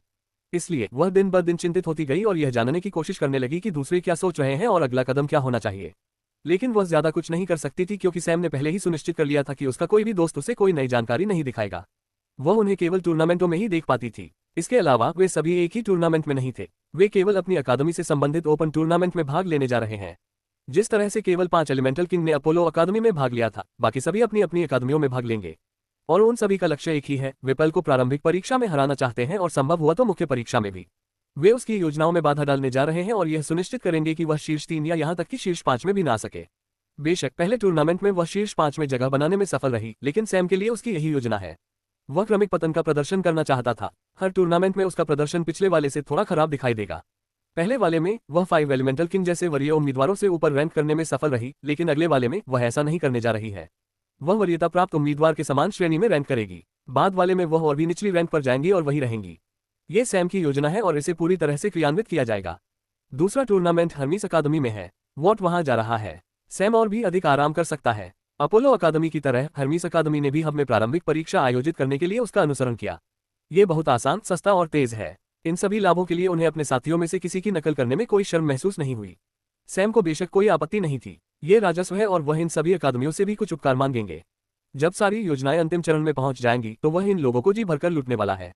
यह एक शानदार लूट होगी। दूसरा टूर्नामेंट वैसा ही हुआ जैसा सैम ने योजना बनाई थी। अंतिम मुकाबला एक बार फिर सैम और व्हाइट के बीच था और इस बार सैम मैच हार गया। लड़ाई नहीं, बल्कि उसे एरेना से बाहर निकाल दिया गया, ठीक वैसे ही जैसे उसने पिछली लड़ाइयों में व्हाइट को एरेना से बाहर निकाल दिया था। दूसरी ओर पल इस बार शीर्ष 5 में नहीं थी। वॉट ने स्थान प्राप्त किया। विद्युत भी शीर्ष 5 में थे। एकमात्र समस्या यह है कि पल एक बार फिर शीर्ष 5 में जगह बनाने में सफल रही। वह मानसिक बाधाओं को पार करने में सफल रही और उनसे साफ साफ मुकाबला किया। इससे सैम के लिए मुश्किल हो गई। अगर वह शीर्ष 5 में रही तो उसकी योजना सही तरीके से काम नहीं करेगी। इसलिए उसने अगले टूर्नामेंट के लिए योजना बदलने का फैसला किया। टूर्नामेंट के बाद वह सर्जरी के लिए वापस चला गया। एक और सप्ताह बीत गया और सैम ने सर्जरी का एक और हिस्सा पूरा कर लिया। यह एक उत्पादक सप्ताह था। वह एफएस अकादमी में तीसरे टूर्नामेंट में गया और इस बार टूर्नामेंट में 5 एलिमेंट्स किंग भी आया। यह उसके लिए एकदम सही है और सैम ने अपनी इच्छानुसार शीर्ष 5 स्थानों पर कब्जा कर लिया। पल को पूल से बाहर कर दिया गया। वैसे उसने पहला स्थान भी जीता। समस्या यह है कि व्हाइट ने अभी तक लड़ाई नहीं हारी है। उन्हें उचित लड़ाई के लिए बहुत जगह की आवश्यकता होगी और इसमें घंटों लग सकते हैं। सर्जरी के एक हफ्ते बाद अगले टूर्नामेंट में, जो वास्तव में जियोस अकादमी का था, सैम ने वॉट 5 एलिमेंटल किंग और यहां तक कि फिलिप को भी आने दिया। उसका स्थान एक और रैंक से गिर गया। पल को आखिरकार समझ में आ गया कि क्या हो रहा था। सैम ने जिन लोगों को अपनी योजनाएं बताई, वे उसे अपमानित करने की कोशिश कर रहे हैं। वे उसे एक एक करके अपनी रैंक खोने पर मजबूर कर रहे हैं और यही कारण है कि वे सभी टूर्नामेंट में शामिल नहीं हुए। इससे वह घबरा गई। उसके पिता उससे बहुत उम्मीदें रखते हैं। अगर उन्हें पता चलता कि यह उसकी असफल योजनाओं का परिणाम है तो वे उस पर अपना गुस्सा निकालते। वह चिंतित हो गई, लेकिन उसे समझ नहीं आ रहा था कि क्या करे। सप्ताह बीत गए। हर हफ्ते सैम बोन ट्रांसफॉर्मेशन सर्जरी करता था और टूर्नामेंट में लोगों को धूल चिताता था।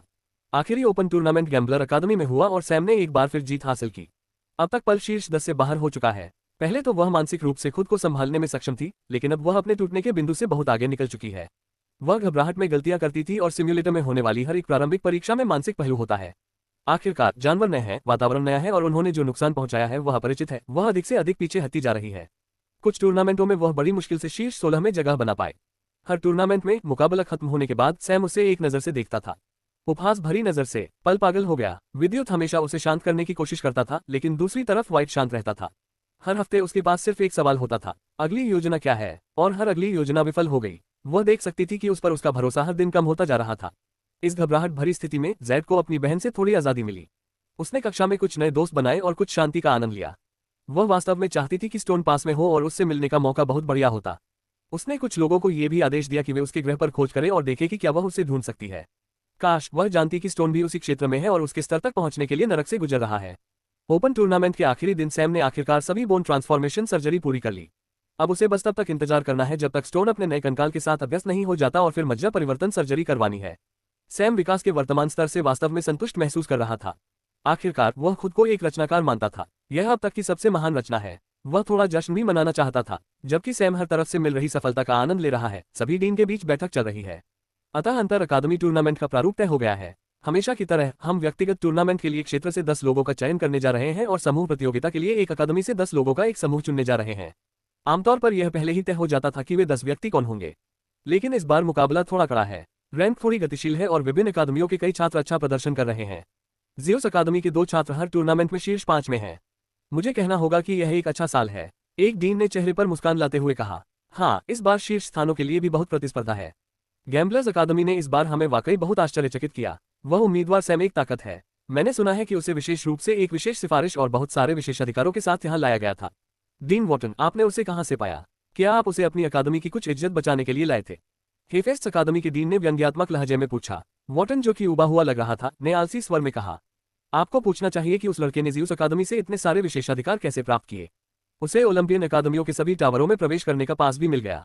ऐसा लगता है कि आपके छात्र रिकॉर्ड तोड़ने वाले हैं। सैम शायद आपकी अकादमियों में जाकर फिर से रिकॉर्ड बढ़ा दे। फिर मुझे आश्चर्य होता है कि आप अपना बदसूरत चेहरा कहाँ छिपाते हैं। हालांकि अपने विद्यार्थियों को सांत्वना देने के लिए तैयार रहें, क्योंकि अगली बार यदि उनके बारे में मेरा अनुमान सही निकला तो ये बहुत अधिक दुखदायी होगा। वे लोग बात कर ही रहे थे कि अचानक एक डीन का सहायक दौड़ता हुआ अंदर आया। डीन ने उसकी ओर आश्चर्य से देखा। सर, वह आदमी सैम, वह भी अभी एक बार फिर ज़्यूस टॉवर में घुसा है। व्हाइट उसका रिकॉर्ड तोड़ने ही वाला था, लेकिन वह आया और पहले से भी ज्यादा तेजी से ऊपर चढ़ गया। वॉर्टन जोर से हंसे। सैम जश्न मना रहा है। सैम का जश्न पूरे क्षेत्र में गूंज उठा। वह एक अकादमी से दूसरी अकादमी में गया और अपने पिछले रिकॉर्ड को ध्वस्त कर दिया। प्रतियोगिता में अपने दबदबे के लिए वह पहले से ही चर्चित था। अब इस घटना ने इस चर्चा को और बढ़ा दिया है। उस रात डीन ने इंटर अकेडमी फ्रेशमैन टूर्नामेंट की तारीख की घोषणा की और केवल उस स्तर की घोषणा ने सैम के बारे में गपशप को थोड़ा दबा दिया। घोषणा के बाद सैम ने अपने दोस्तों के साथ एक बैठक बुलाई। इस बार टीम के बाकी सदस्य, जो अभी तक दिव्य तल तक नहीं पहुंच पाए हैं, भी यहाँ हैं। ये बैठक भी हब के नीचे वाले कमरे में ही आयोजित की जाती है। उनके आने के बाद सैम ने शराब के कई जार निकाले और टीम की ओर एक एक जार बढ़ा दिया। अब तक की हमारी योजनाएं पूरी तरह सफल रही हैं। हमने फ्रेशमैन टॉप रैंक पर अपना दबदबा बनाया है और हम इंटर अकेडमी फ्रेशमैन टूर्नामेंट में भी अपना दबदबा बनाए रखने जा रहे हैं। मेरी इच्छा है कि हम थोड़ा शानदार तरीके से जश्न मना सके, लेकिन हमें अभी भी थोड़ा सा चुपके मोड पर रहने की जरूरत है। तो आइए मैं आपको बताता हूं कि हमारा अगला चरण कैसा होगा। जल्द ही अन्य खिलाड़ी यहां आने वाले हैं। गृह आपदा कार्य में अधिक समय नहीं लगेगा क्योंकि इसका समय निश्चित है, इसलिए वे शायद आधे रास्ते तक भी पहुंच चुके होंगे। और एक बार जब खिलाड़ी यहां आ जाएंगे तो इस क्षेत्र पर हमारी जो बढ़त थी वह खत्म हो जाएगी।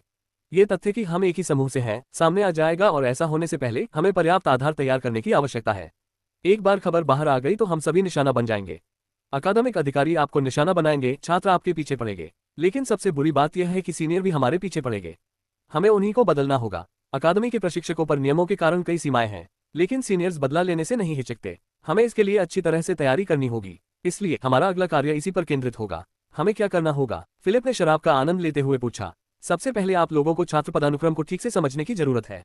आपने यहाँ कुछ अजीब बात पहले ही नोटिस कर ली होगी। दिव्य दीक्षा आरंभिक चरण के साधक नए छात्र हैं। अकादमी में प्रवेश के लिए यही मानदंड है और उन्हें ग्रेड 1 माना जाता है। लेकिन दिव्य तल दीक्षा के मध्य चरण को पहले से ही ग्रेड 2 के रूप में वर्गीकृत किया गया है। और आप पहले से ही जानते हैं कि इन अकादमियों में केवल 4 ग्रेड हैं। मैंने अपना शोध किया है और इस तरह उन्होंने इसे वर्गीकृत किया है। कक्षा 1 का छोटा होना नए छात्रों को इस जगह के प्रतिस्पर्धी स्तर की आदत डालने के लिए है। यही कारण है कि उनके पास एक अलग फ्रेशमैन टूर्नामेंट भी है। एक बार जब वे दिव्य तल दीक्षा के मध्य चरण में प्रवेश करते हैं तो वे ग्रेड 2 के अंतर्गत होंगे और दिव्य तल दीक्षा के शिखर तक ग्रेड 2 में रहेंगे। ग्रेड 3 दिव्य तल पूर्व पारगमन प्रारंभिक चरण से शिखर चरण तक होगा। ग्रेड 4 दिव्य तल पारगमन प्रारंभिक चरण से शिखर चरण तक है। एक बार जब कोई छात्र ग्रेड 4 से बाहर निकल जाता है तो वे प्रशिक्षक बन जाते हैं। ये प्रशिक्षक दिव्य विमान समापन चरण साधक हैं और वे ईश्वरत्व में प्रवेश करने के प्रयास के रूप में अवधारणाओं की अपनी समझ के आधार पर विभिन्न ग्रेड पढ़ाना शुरू करते हैं। यह अनौपचारिक ग्रेड 5 है, लेकिन कोई भी इसे ऐसा नहीं कहता है क्योंकि छात्रों के रूप में उन्हें कोई शिक्षा नहीं मिलती है। इसके बजाय वे शिक्षक बन जाते हैं क्योंकि वे प्रकृति के सिद्धांतों को जानने की कोशिश करते हैं और देवता बन जाते हैं। ये सच्चा डेमी गॉड स्टेज भी है जहां वे अपना खुद का दिव्य आयाम बना सकते हैं। इस अवस्था में वे जितना अधिक मजबूत दिव्य आयाम निर्मित करेंगे, देवत्व में प्रवेश करने के बाद उनका प्रारंभिक बिंदु उतना ही अधिक मजबूत होगा। रुको, लेकिन हमने केवल मध्य चरण दिव्य विमान दीक्षा साधकों को ही क्यों देखा? वे व्यावहारिक रूप से नए छात्रों के अलावा अकादमी में एकमात्र लोग हैं। ऐसा इसलिए है क्योंकि हर शैक्षणिक वर्ष की शुरुआत में सभी वरिष्ठों के लिए एक विशेष आयाम खोला जाएगा। इसमें प्रवेश करने के लिए उन्हें कम से कम दिव्य विमान दीक्षा के अंतिम चरण में होना चाहिए। इसे देवताओं द्वारा वहां ढेर सारे संसाधनों के साथ खोला जाता है। ये छात्र उनके लिए लड़ते हैं और वापस आते हैं। जहां तक इस बात का प्रश्न है कि मध्य स्तर के लोगों को अकेला क्यों छोड़ दिया गया, तो वे ताकत की दृष्टि से नए छात्रों के सबसे करीब हैं, इसलिए वे अकादमी में नए छात्रों को समायोजित करने के लिए एकदम उपयुक्त हैं। अकादमियों में भले ही ठोस प्रतिस्पर्धात्मक भावना जुड़ी हो, लेकिन मैं जो देख सकता हूं वह ये है कि वे अपने विद्यार्थियों की तब से परवाह करते हैं जब वे यहाँ आए हैं। तो इसका मतलब यह है कि ये वरिष्ठ नागरिक भविष्य में हमारे लिए समस्या बनेंगे। तो फिर वे कब वापस आएंगे? हमें कब तक तैयारी करनी होगी? वे अब किसी भी दिन वापस आ जाएंगे। यह आयाम इंटर अकेडमी फ्रेशमैन टूर्नामेंट से ठीक पहले बंद हो जाएगा। ये जूनियर्स के लिए अकादमी के पदानुक्रम से परिचित होने का सही समय होगा। इसके अलावा वरिष्ठ छात्र भी छात्रों के बारे में अपनी राय बनाते हैं क्योंकि उन्हें उनका प्रदर्शन प्रत्यक्ष रूप से देखने का मौका मिलता है। ये बहुत अच्छी बात है, इसलिए हम तुरंत कार्रवाई कर रहे हैं। योजना क्या है? मैं आप लोगों को आपके रिस्टबैंड के माध्यम से वरिष्ठों की एक सूची भेजूंगा। वे लोग जो गुटबाजी और राजनीति की परवाह करने से अधिक अपने साधना पर ध्यान केंद्रित करते हैं, लेकिन वे अकादमियों में महत्वपूर्ण प्रभावशाली कारक हैं। हम नए छात्रों को हब से जोड़ने में कामयाब रहे। हमें बाकी सीनियर्स से भी यही करने की जरूरत है। प्रशिक्षकों और डीन की सिफारिशें निश्चित रूप से हमारे पक्ष में काम करेगी, लेकिन हमें अतिरिक्त प्रोत्साहन की आवश्यकता है। मैंने जो सूची दी है उसमें वे लोग हैं जिनके सबसे ज्यादा प्रतिद्वंद्वी हैं। ज्यादातर लोग उनके जैसे बनना चाहते हैं या उन्हें हराना चाहते हैं। आपको बस उनसे मिलना है और उन्हें युद्ध के लिए चुनौती देने से पहले सम्मानपूर्वक व्यवहार करना है। बेशक लड़ाई तभी निष्पक्ष होगी जब आपकी दोनों साधनाएं एक ही स्तर पर हों। लेकिन दिव्य स्तर पर भले ही वे साधना स्तर को दबा दें, लेकिन शरीरों की प्राकृतिक अवस्था स्वयं बहुत दूर होगी। यहीं पर आपकी भूमिका आती है।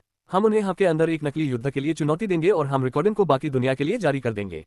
इससे अन्य वरिष्ठों की जिज्ञासा बढ़ेगी। फिलिप ने सैम की बात पूरी की। ये सही है, मैं तुम्हें इन लक्ष्यों के बारे में सारी जानकारी दे रहा हूँ। तुम उस जानकारी का अपने लाभ के लिए उपयोग करो। तुम इतने लंबे समय से मेरे साथ हो, इसलिए तुम्हें पता होना चाहिए कि जानकारी का सही तरीके से उपयोग कैसे किया जाए। समझ गया। सभी ने सहमति जताई। फिर सैम ने टीम के उन सदस्यों की ओर रुख किया जो एस्ट्रल प्लेन के शिखर पर थे। वे सफलता के कगार पर हैं, किसी भी दिन वे रैंक में शामिल हो सकते हैं। मैं ये कहना चाहता हूं कि मेरा आप पर दबाव डालने का कोई इरादा नहीं है, लेकिन मैं यही करना चाहता हूं। मैं चाहता हूं कि जब तक मैं सभी क्षेत्रों के बीच होने वाले अंतर अकादमी टूर्नामेंट के फाइनल में पहुंचूं, तब तक आप दिव्य स्तर तक पहुंच जाएं। मैं चाहता हूं कि आप लोग कुछ गंभीर योजनाएं क्रियान्वित करें जो इस क्षेत्र में हमारी आगे की राह को प्रभावित करें। तो बताओ, क्या मैं तुम लोगों पर भरोसा कर सकता हूं? चिंता मत करो सैम, यही लक्ष्य हमने अपने लिए निर्धारित किया है और हम इसे प्राप्त करने के कगार पर हैं। बस अपना आदेश दो और हम उसे पूरा करेंगे। धन्यवाद। वैसे भी जब आप ये कर रहे हैं तो मुझे सूक्ष्म क्षेत्र में कुछ धक्का चाहिए। सैम ने अपनी बाकी योजनाओं के बारे में बताया। पहले तो उन्हें लगा कि अकादमिक क्षेत्र ही वह जगह है जहां उन्हें सबसे ज्यादा संघर्ष करना पड़ेगा। उन्हें लगा कि यह उनकी ताकत, बुद्धि और संगठन के लिए सबसे बड़ी चुनौती होगी, लेकिन ऐसा नहीं हुआ। एक को छोड़कर सभी प्रतिद्वंद्वी कमजोर हैं। वे हर जगह की तरह ही हैं। शायद थोड़े ज्यादा सख्त हैं, लेकिन बस इतना ही। इस समय शैक्षणिक क्षेत्र कोई चुनौती नहीं है, ये प्रदर्शन करने का मंच है। सैम अपने पिछले सभी कारनामों से प्राप्त ज्ञान, आविष्कारों और अनुभव का उपयोग यहाँ प्रदर्शन करने के लिए कर रहा है। यह उसके लिए खेलने की जगह की तरह है जहां उसने सभी चुनौतियों का सामना किया और अपने अनुभवों को संचित किया। इससे उसे बहुत खुशी मिलेगी। वो उन देवताओं के चेहरे देखना चाहेगा, क्योंकि उसने उनकी प्रत्येक बहुमूल्य अकादमियों को नष्ट कर दिया है। सैम ने बैठक जल्दी ही समाप्त कर दी और स्टोन की जांच करने चला गया। स्टोन ने बहुत जल्दी ही नए कंकाल के साथ तालमेल बिठा लिया। यह अजीब भी नहीं लगा, खासकर मजबूत मांसपेशियों के साथ। अब वह शारीरिक प्रशिक्षण पर वापस आ गया है। उसकी मांसपेशियों को एक बार फिर से मजबूत किया जा रहा है और इसे उसे नए कंकाल के साथ बेहतर ढंग से अभ्यस्त होने में मदद मिली है। स्टोन ने सिमुलेशन में भी युद्ध तकनीकों का अभ्यास करना शुरू कर दिया। इसी तरह दिन बीतते गए और जल्द ही दो काम करने का समय आ गया। सैम ने स्टोन पर अस्थि मज्जा परिवर्तन सर्जरी की और वरिष्ठ लोग आयाम से वापस आ गए। यह अंतर अकादमी फ्रेशमैन टूर्नामेंट का समय है। टूर्नामेंट के दिन की सुबह सैम अपने छात्रावास के बाहर ध्यान में बैठा है। ये ठीक दोपहर से शुरू होने जा रहा है और टूर्नामेंट का पहला राउंड अकादमी उम्मीदवारों का चयन है। प्रत्येक अकादमी को अपने बीच से 10 उम्मीदवारों का चयन करना होगा और उन्हें अकादमियों के बीच प्रतियोगिता के लिए भेजना होगा। सैम निश्चित रूप से परीक्षा का हिस्सा है। वह वही ध्यान में लीन होकर दोपहर होने की प्रतीक्षा करने लगा और जल्द ही दोपहर हो गई। जब वह परीक्षण स्थल पर गया तो प्रभारी वरिष्ठ ने द्वंद्वयुद्ध के क्रम की घोषणा शुरू कर दी। सैम का नाम भी घोषित किया गया, लेकिन किसी ने भी उसके साथ लड़ने की जहमत नहीं उठाई। उसने जिस किसी का भी सामना किया, उसने हार मान ली। यह इस हद तक है कि वह बिना उंगली उठाए ही फाइनल में पहुंच गया। हालांकि वह हैरान नहीं दिखे, ये सामान्य तौर पर ऐसा ही होता है। ओपन टूर्नामेंट ताकत का स्पष्ट संकेत है और कोई भी उस खिलाड़ी के खिलाफ नहीं जाना चाहेगा जो स्पष्ट रूप से इसमें पहले स्थान पर रहा हो। बेशक कभी कभी दूसरे स्थान पर भी, लेकिन इसमें एक अंतर है। हर साल ओपन टूर्नामेंट में शीर्ष रैंक वाले खिलाड़ी के बीच कुछ मुकाबले होते हैं, कम से कम क्वार्टर फाइनल और सेमीफाइनल में। लेकिन इस बार सैम को फ्री पास दिया गया। उसे उम्मीद थी कि कोई न कोई उससे फाइनल में तो लड़ेगा, लेकिन उसे निराशा और मनोरंजन दोनों ही हुआ, क्योंकि अंतिम मुकाबला भी नहीं हुआ। वह पूरी प्रतियोगिता में शामिल हुआ और प्रथम स्थान पर रहा। ये बात बड़ों के लिए भी बहुत निराशाजनक थी कि सैम को इतनी आसानी से पहला स्थान दे दिया गया। नए छात्रों ने सैम को हराने की अपनी महत्वाकांक्षा की कमी को स्पष्ट रूप से दर्शाया। सैम ने वास्तव में इस वर्ष के नए छात्रों को नष्ट कर दिया। ऐसा ही कुछ ज़्यूस अकादमी में भी हुआ था, लेकिन वह टूर्नामेंट इसलिए लंबा चला क्योंकि उस अकादमी का हर एक सदस्य किसी असंतुलित अहंकार और घमंड से भरा हुआ है, ठीक उसी तरह जैसे वे भगवान की पूजा करते हैं, और इसके कारण वे उग्र हो गए और लड़ाई लंबी खींचने लगी। सैम के पास वहां जाकर फाइनल मैच देखने का समय भी था, जबकि व्हाइट ने विद्युत को बुरी तरह पीटा था। लड़ाई खत्म होने के बाद व्हाइट ने सैम को ठंडी निगाहों से देखा। हर कोई उनके बीच की प्रतिद्वंद्विता को महसूस कर सकता था। वे सभी जानना चाहते थे कि अगर वे वास्तव में लड़े तो क्या होगा। किसी टूर्नामेंट के नियमों के साथ नहीं, बल्कि एक असली सच्ची लड़ाई के साथ। वे इसे देखना चाहते थे। हर कोई किसी प्रतिभाशाली व्यक्ति की जीत देखना चाहता है, लेकिन उससे भी ज्यादा उन्हें तब बहुत मजा आएगा जब वे प्रतिभाशाली लोग एक दूसरे को चीर देंगे। कमजोर का दिमाग। सैम की ज़्यूस अकादमी की यात्रा का कुछ और ही मतलब है। वह पल को भड़काने के लिए वहां गया था, और जैसा कि उसने उम्मीद की थी, व्हाइट से ज्यादा वह उसे घूर रही थी। जब उसने सैम का चेहरा देखा तो वह सिर्फ अपनी नाकाम योजनाओं और अपनी महिमा के बारे में सोच सकती थी जो उससे छीन ली गई थी। वह उसे मारना चाहती थी और उसे टुकड़े टुकड़े कर देना चाहती थी। जब वह सैम से मिली थी तो शुरू में उसका व्यवहार जैसा था वैसा कहीं नहीं दिखा। इसमें किसी परिष्कृत व्यक्ति की शारीरिक भाषा नहीं है, कोई हल्की मुस्कान नहीं है जैसे कि वह सब कुछ जानती हो। बस निराशा और गुस्सा है। इसमें खोने का भाव भी शामिल है।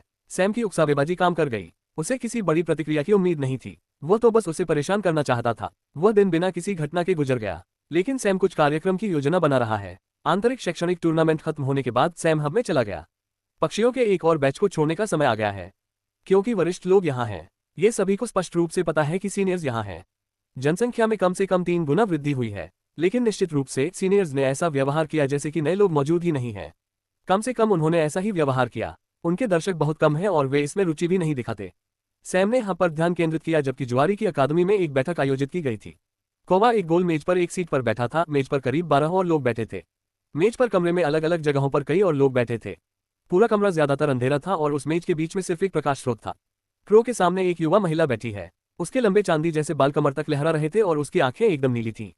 काफी समय हो गया कोवा, तुम कैसे हो? मैं ठीक हूँ सीनियर डव, मुझे आशा है कि आपका प्रशिक्षण अच्छा रहा होगा। मैं देख सकता हूँ कि सभी सीनियर्स निश्चित रूप से पहले से अधिक मजबूत हैं। कबूतर मुस्कुराया और कहा, डव वह व्यक्ति है जो गैम्बलर की अकादमी में ग्रेड 4 के छात्रों का नेता है, लेकिन वह उनमें से सबसे मजबूत नहीं है। क्रो के मन में उसके लिए बहुत सम्मान था, सिर्फ इसी वजह से। ग्रेड 4 के छात्रों की नेता होने के अलावा वह वास्तव में इस क्षेत्र में किसी और चीज के लिए प्रसिद्ध नहीं है। वह लड़ाकू रैंकिंग का हिस्सा नहीं है, वह टावर रैंकिंग का हिस्सा नहीं है। उसने अन्य व्यवसायों में भी बहुत कुछ नहीं किया। कम से कम लोग उसे देख तो सकते थे, लेकिन ग्रेड 4 के सभी छात्र, जिनमें टावर रैंकिंग में शीर्ष पर रहने वाले लोग भी शामिल हैं, उसकी बात सुनते हैं और उसके आदेशों का पालन करते हैं। वह एक पूर्व छात्र संघ अध्यक्ष भी है। क्रो की तरह विडंबना यह है कि छात्र संघ का संचालन भी उन लोगों द्वारा किया जाता है जो ग्रेड 2 के छात्रों में सबसे कम शक्तिशाली हैं। अवधारणा यह है कि मजबूत लोगों के पास अकादमी के छोटे मोटे मुद्दों को संभालने के अलावा और भी बेहतर काम होते हैं। कोवे ने गहरी सांस ली और कबूतर को उत्तर दिया, वरिष्ठ, मैं सचमुच चाहता था कि आप यहाँ होते। इस वर्ष हमारी अकादमी में एक जंगली घोड़ा आया है, यहाँ तक कि उसे हमारी अकादमी में विशेष प्रवेश भी दिया गया है। जैसे ही उसने ये शब्द कहे, क्रो चुप हो गया, क्योंकि वह महसूस कर सकता था कि सभी वरिष्ठों की निगाहें उस पर टिकी हुई हैं। डव भी हैरान था, एक व्यक्ति को हमारी अकादमी में विशेष प्रवेश दिया गया, ऐसा कैसे? मुझे विस्तृत जानकारी नहीं है। मैंने डीन से पूछने की कोशिश की, लेकिन आप जानते ही हैं कि वह कैसे हैं। उन्होंने मुझे टाल दिया और कहा कि मैं अपने कामों पर ध्यान दूं। लेकिन ये बिल्कुल भी नहीं है। हमारी अकादमी में शामिल होने से पहले उसने आगे बढ़कर सभी ओलंपियन अकादमियों में बहुत बड़ा हंगामा मचाया। क्षेत्र में अपने पहले दिन उसने ज़ीउस अकादमी में कुछ विशेष प्रवेश छात्रों को बुरी तरह पीटा और यहाँ तक कि एक न्यायिक परीक्षण में भी भाग लिया। उन्होंने युद्ध द्वारा मुकदमा चलाने की मांग की और जीत हासिल की। इसके बाद उन्होंने सभी ओलंपियन अकादमी प्रवेश परीक्षाओं में भाग लिया। कोवा सैम द्वारा कही गई हर बात को दोहराता रहा। अगर निराशा और स्पष्ट घृणा का स्वर न होता तो ये लगभग सैम की प्रशंसा करने जैसा लगता। हर वाक्य के साथ डव की आंखें चौड़ी होती जा रही थीं। जब उसने व्हाइट और सैम के साथ उसके मुद्दे के बारे में विस्तार से सुना तो वह और भी हैरान हो गई। जब उसने पूरी कहानी सुना दी तो पूरा कमरा शांत हो गया। कोई भी कुछ नहीं बोला, सब कुछ समझने में थोड़ा समय लगा। ये लड़का स्पष्ट रूप से एक उपद्रवी है। डोव, मुझे लगता है कि हमें उसे थोड़ा नियंत्रित करने की आवश्यकता है। इस तरह से व्यवहार करने में निश्चित रूप से उसके कुछ लक्ष्य हैं। गैम्बलर की अकादमी को इसमें सहायक नहीं होना चाहिए। मैंने अभी अभी टूर्नामेंट देखा है। नए खिलाड़ी इतने हताश हो चुके हैं कि वे उससे लड़ भी नहीं रहे हैं। अंधेरे में बैठे एक वरिष्ठ व्यक्ति ने कहा। कोवे को उसकी बातों पर कोई आपत्ति नहीं हुई। वह केवल कबूतर की ओर देखता रहा जो गहरी सोच में डूबा हुआ था। निश्चित रूप से उसके कुछ लक्ष्य हैं, लेकिन मुझे अभी भी लगता है कि उसके खिलाफ कोई कार्रवाई करने से पहले हमें यह देखना होगा कि वह वास्तव में एक व्यक्ति के रूप में कैसा है। मैं उनसे मिलने की कोशिश करूंगा। कोवा, तुम यह मामला मुझ पर छोड़ दो। अब से सैम से जुड़ी कोई भी बात तुम मुझ पर छोड़ सकते हो। अपनी ट्रेनिंग और विकास में बाधा मत आने देना। धन्यवाद सीनियर डव। अब आइए उन सभी धातु पक्षियों के बारे में बात करें जो इस शहर में घूम रहे हैं। मैंने सुना है कि यहाँ हब नाम की एक नई जगह आई है और यही कारण है कि यहाँ इन पक्षियों के साथ इतने सारे लोग हैं। ये जगह किस बारे में है? हब के बारे में सोचते ही क्रो के चेहरे पर तुरंत परिवर्तन आ गया।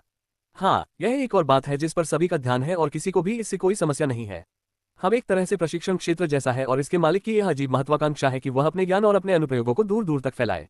कम से कम यही बात है। जहां तक धातु के पक्षियों और कलाई बैंड की बात है, वे हमें निमंत्रण के साथ दिए गए उपहार हैं।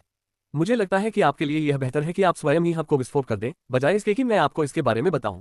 क्या मैं एक बार आपके पक्षी की जांच कर सकता हूं? डव ने उत्सुकता से पूछा। बेशक सीनियर। जैसे ही उसने कहा, अचानक दरवाजे के बाहर से शोर मच गया। क्रो के एक सहपाठी ने जल्दी से दरवाजा खोला। कमरे के अंदर धातु के पक्षियों का झुंड उड़ता हुआ आया और वे सभी सीनियर्स की ओर उड़ गए। कोवा मुस्कुराया और बोला, मुझे लगता है आपको मेरी जांच करने की जरूरत नहीं है।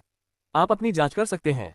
पक्षियों के अचानक आगमन के बाद बैठक स्थगित कर दी गई। एक बार फिर शहर के शाम के आसमान में धातु के पक्षियों की खूबसूरत रोशनी उनके नए आवासों की ओर बढ़ती देखी गई। डव ने उस पक्षी को पकड़ लिया जो उसके सामने उतरा था। वह उस शिल्प कौशल से वास्तव में प्रभावित हुई जो उसमें इस्तेमाल किया गया था। उसने कलाई बैंड स्वीकार करने से पहले पक्षी को थोड़ा जांचा और पहले प्राप्तकर्ताओं की तरह इन लोगों को भी इन पक्षियों का उपयोग करने के तरीके के बारे में परिचय दिया गया। क्या कोई इतना उदार है कि ये सब दे दे? मुझे आश्चर्य है कि उसके इरादे क्या हैं। सैम को भूल जाए। इस हब के पीछे जो भी व्यक्ति है, अगर उनके इरादे बुरे हैं तो वे बड़ी मुसीबत खड़ी कर सकते हैं। मुझे लगता है कि हमें इस पर नजर रखनी होगी। एक अन्य वरिष्ठ ने अपनी राय व्यक्त की। हालांकि डव ने कोई जवाब नहीं दिया। वह पक्षी की संरचना की प्रशंसा करने में खोई हुई थी और उसने संरचनाओं की जांच करने की भी कोशिश की। पक्षियों को दान देकर वे कितने उदार हैं, वे इस कार्य में प्रयुक्त तंत्र और शोध के प्रति बहुत अधिक सुरक्षात्मक हैं। मुझे लगता है कि उनकी उदारता के पीछे किसी और चीज से अधिक गर्व की भावना है। डव ने अपने साथियों से कहा। एक अन्य महिला जो कोने में खड़ी है, वह भी डव की तरह अपने पक्षी का निरीक्षण कर रही है। वह उस समय कमरे में किसी और की तुलना में डव की बातों को अधिक समझ रही थी, क्योंकि डव की तरह वह भी इस पक्षी के अंदर क्या है इसकी गहरी समझ हासिल करने में सफल रही। मैं भी ऐसा ही सोचता हूँ। वह जितना उदार है, इस पक्षी को दान करने से उसे मान्यता का एहसास भी होता है। उन्हें पूरा भरोसा है कि कोई भी उनके सुरक्षा उपायों को पार करके इसकी नकल नहीं कर पाएगा और इससे मिलने वाली सुविधा के कारण लोग आसानी से इससे जुड़ जाते हैं और वह अकेले ही ऐसा कर सकते हैं। इससे उन्हें संतुष्टि और गर्व की अनुभूति होती है। महिला ने विश्लेषण किया और डव ने सहमति में सिर हिलाया। वैसे भी हमें इस व्यक्ति से संपर्क करने की जरूरत है और देखना होगा कि उसके असली इरादे क्या हैं। लेकिन चूंकि अकादमियों के डीन भी उसे स्वीकार कर रहे हैं, इसलिए हमें ज्यादा चिंता करने की जरूरत नहीं है। हमें बस ये देखने की जरूरत है कि हमारे छात्रों पर इसका क्या असर होता है और फिर हम ठीक हैं। इसके बाद डव ने कुछ और निर्देश दिए। इस बीच सैम थोड़ी और तैयारी कर रहा है। उस दिन उसके पास करने के लिए और कुछ नहीं है। उसे इंटर अकेडमी टूर्नामेंट आयोजित होने से पहले 2 दिन तक इंतजार करना होगा। उस टूर्नामेंट में इस क्षेत्र से व्यक्तिगत प्रतियोगिता के लिए पात्र 10 लोगों का चयन किया जाएगा और एक समूह पहलू भी होगा। प्रत्येक अकादमी अपने शीर्ष 10 खिलाड़ियों को तटस्थ मैदान में ग्रुप बैटल में लड़ने के लिए भेजेगी। जीतने वाली अकादमी अपने समूह को इंटर अकादमी फ्रेशमैन टूर्नामेंट के फाइनल में टूर्नामेंट के लिए भेजेगी। आमतौर पर बड़े मंच पर उतरने से पहले प्रतियोगी या तो आराम करते हैं या कुछ अंतिम समय की तैयारियां करते हैं। लेकिन सैम ऐसा नहीं कर सकता, क्योंकि अगले दिन टूर्नामेंट का एक और हिस्सा होता है जिसे आम लोगों द्वारा अनदेखा कर दिया जाता है, लेकिन प्रशिक्षकों, छात्रों और यहां तक कि वरिष्ठों द्वारा हमेशा उत्सुकता से देखा जाता है। ये पेशेवरों के लिए टूर्नामेंट है। अंतर अकादमी फ्रेशमैन टूर्नामेंट में दोनों पहलू हैं। पहला है मुकाबला और दूसरा है सहायक पेशे का पहलू। तो अगले दिन एक साथ कई टूर्नामेंट चल रहे थे। हथियार बनाना, कठपुतली बनाना, संरचनाएं, शिलालेख, औषधि निर्माण, संगीतकार, चित्रकारी आदि। यहाँ अनेक प्रतियोगिताएं चल रही हैं और चूंकि कुछ लोग विभिन्न व्यवसायों में कुशल हैं, इसलिए टूर्नामेंट का प्रारूप थोड़ा अलग है। सुबह से लेकर आधी रात तक कोई भी व्यक्ति किसी भी समय जाकर किसी भी व्यावसायिक परीक्षा में भाग ले सकता है। उदाहरण के लिए, अगर कोई हथियार बनाने की परीक्षा में भाग लेना चाहता है तो वह सीधे परीक्षा हॉल में जा सकता है। वहां प्रभारी बड़े लोग उन्हें एक जार से चुनौती चुनने देते हैं। प्रतिभागी को चुनौती की आवश्यकताओं को 3 घंटे में पूरा करना होता है, जो औसत समय सीमा है। एक बार कार्य पूरा हो जाने के बाद वे इसे जमा कर देंगे और चले जाएंगे। प्रतियोगिता समाप्त होने के बाद एल्डर्स को का मूल्यांकन करेंगे। बेशक अगर उन्होंने ये काम खुद किया तो पक्षपात की बहुत संभावना है। सैम जैसे व्यक्ति को 1000 बार धोखा दिया जा सकता है। बड़े लोग उसे पसंद नहीं करते, इसलिए संभावना है कि वे उसे धोखा देंगे। चूंकि हर किसी के लिए चुनौती अलग अलग है, इसलिए निष्पक्ष ग्रेड देना और भी मुश्किल होगा। इसलिए ये कार्य एक्सचेंज सेंटर के सहयोग से किया जाएगा। वे वहां जाएंगे और वहां मूल्यांकन संरचना का उपयोग करेंगे। ये निर्णय लेगा कि चुनौती क्या है और विद्यार्थियों द्वारा दिया गया परिणाम क्या है, तथा फिर स्कोर को उचित रूप से ग्रेड देगा। सबसे ज्यादा स्कोर वाला जीतता है। प्रत्येक स्कूल प्रत्येक प्रोफेशन में शीर्ष 10 का फैसला करेगा और टूर्नामेंट के कॉम्बैट भाग की तरह एक बार फिर ये लोग प्रतिस्पर्धा करेंगे। एकमात्र अंतर यह है कि केवल कुछ प्रोफेशन में ही टीम प्रतियोगिताएं होती हैं और उनके लिए भी एक टीम में केवल 5 प्रतिभागी होते हैं। आम जनता द्वारा इसे न देखने का कारण इसका प्रारूप है। मुकाबले रोमांचक होते हैं, एक पक्ष जीतता है, दूसरा पक्ष हारता है और वे बाकी पक्षों पर स्पष्ट विजेता होते हैं। लेकिन ये प्रतियोगिताएं पूरे दिन चलती हैं और इनमें कोई सीधा मुकाबला नहीं होता। दूसरी ओर छात्र इसमें रुचि रखते हैं क्योंकि वे एक दूसरे के साथ प्रतिस्पर्धा कर रहे हैं और उन्हें अपने गुट में अधिक प्रतिभाशाली लोगों की आवश्यकता है। सैम अगले दिन प्रतियोगिता में शामिल हो गया। सुबह से लेकर आधी रात तक वह खुद को व्यस्त रखता रहा। ये बहुत से लोगों के लिए अप्रत्याशित आश्चर्य की बात थी। सैम ने कभी इन व्यवसायों से संबंधित किसी भी कक्षा में भाग नहीं लिया और उसने कभी भी इस क्षेत्र के लोगों से बातचीत नहीं की। उसे हब के सिमुलेशन रूम में नहीं देखा गया। वह बस लड़ता था और परेशानियां खड़ी करता था। और सैम हर टेस्ट में बहुत जल्दी भाग लेता है। वह चुनौती चुनता है, उसे 1 घंटे या उससे भी कम समय में पूरा करता है और चला जाता है। पहली बार आम लोगों ने भी इन व्यावसायिक परीक्षाओं में कुछ रुचि दिखाई और उनके लिए ये देखकर आश्चर्य की बात थी कि सैम ने कई परीक्षाओं में अच्छे अंक प्राप्त किए। उन्हें संरचनाओं और शिलालेखों में प्रथम स्थान दिया गया है। उन्हें हथियार बनाने और कठपुतली बनाने में दूसरा स्थान दिया गया है। दवा बनाने में दूसरे स्थान पर बराबरी की। उन्होंने जिन अन्य परीक्षणों में भाग लिया उनके परिणाम जारी नहीं किए गए। सैम प्रभारी बुजुर्गों के पास गया और पूछा तो उन्होंने उसे एक नियम बताया जो उसे पहले कभी नहीं पता था। एक व्यक्ति को केवल 5 व्यावसायिक परीक्षणों में प्रतिभागी के रूप में चुना जा सकता है और उन्होंने सैम को 5 सबसे अधिक प्रतिस्पर्धी क्षेत्रों में प्राथमिकता देने का फैसला किया। इन 5 में से 3 में टीम इवेंट भी थे। उन्होंने अन्य परिणामों की घोषणा नहीं की क्योंकि उनका मानना था कि वे अप्रासंगिक हैं। पूरा दिन घटनापूर्ण बीता। प्रतियोगिता देख रहे वरिष्ठ लोग भी सैम की भागीदारी से बहुत आश्चर्यचकित थे। अगले दिन फिर से आम जनता के लिए मौज मस्ती का समय होगा। वे देखेंगे कि कैसे प्रतिभाशाली लोग शीर्ष स्थान पाने के लिए एक दूसरे को हरा रहे हैं। लेकिन सभी जानते थे कि इस साल शीर्ष स्थान के लिए केवल 2 ही संभावित हैं और वे वास्तव में चाहते थे कि इस बार मुकाबला लंबा चले। वे जानते थे कि जब तक अखाड़ा काफी बड़ा है, ये दोनों ही लड़ेंगे। जब उन्होंने एरेना देखा तो वे थोड़े निराश हुए। ये निश्चित रूप से बड़ा है। ओपन टूर्नामेंट एरेना से बड़ा, लेकिन ये काफी बड़ा नहीं है। उन्हें पता था कि उनमें से एक लड़ाई शुरू होने के तुरंत बाद एरेना से बाहर निकल जाएगा। लेकिन उन्हें अब भी उम्मीद थी कि दोनों में से एक सुधार करेगा और दूसरे पर हावी हो जाएगा। बाकी राउंड उम्मीद के मुताबिक ही रहे। कुछ उत्साह भी है क्योंकि कई लोगों ने अपनी पूरी कोशिश की और कुछ गंभीर बाधाओं को भी पार किया, लेकिन अंतिम परिणाम अधिकतर उम्मीद के मुताबिक ही रहे। अंतिम लड़ाई वास्तव में व्हाइट और सैम के बीच थी। ये भी पिछले ओपन टूर्नामेंट मुकाबलों की तरह ही रहा। भीड़ थोड़ी निराश थी, लेकिन फिर भी उन्होंने उस मुकाबले का थोड़ा आनंद लिया। हर कोई इस बात पर दांव लगा रहा है कि टूर्नामेंट कौन जीतेगा, भले ही वे मुकाबला न जीते। और तराजू सफेद की ओर झुक गया, क्योंकि ऐसा लगता है कि सैम ने अपनी युद्ध शैली में थोड़ा परिवर्तन कर लिया है। वह पहले की तरह तात्विक शक्तियों का प्रयोग नहीं कर रहा है तथा वह व्हाइट के साथ निकट संपर्क में रहने का प्रयास कर रहा है, जो व्हाइट के लिए सबसे अधिक लाभप्रद क्षेत्र भी है। लेकिन जब उन्होंने सोचा कि व्हाइट इस टूर्नामेंट में हिट के साथ बाजी मार लेगा, तो सैम मुस्कुराया। उसकी हथेली घनी आध्यात्मिक ऊर्जा से भरी हुई है। जैसे ही व्हाइट ने अपनी बेत उस पर मारी, उसने अपनी हथेली से बेत की नोक को छुआ। लहरदार प्रतिक्षेप, जो आमतौर पर सैम की शून्य शैली, लहरदार शैली और प्रतिकर्षित शैली के प्रभाव को भी फैला देता था, वह उस तरह से काम नहीं कर पाया जैसा कि सभी ने उम्मीद की थी।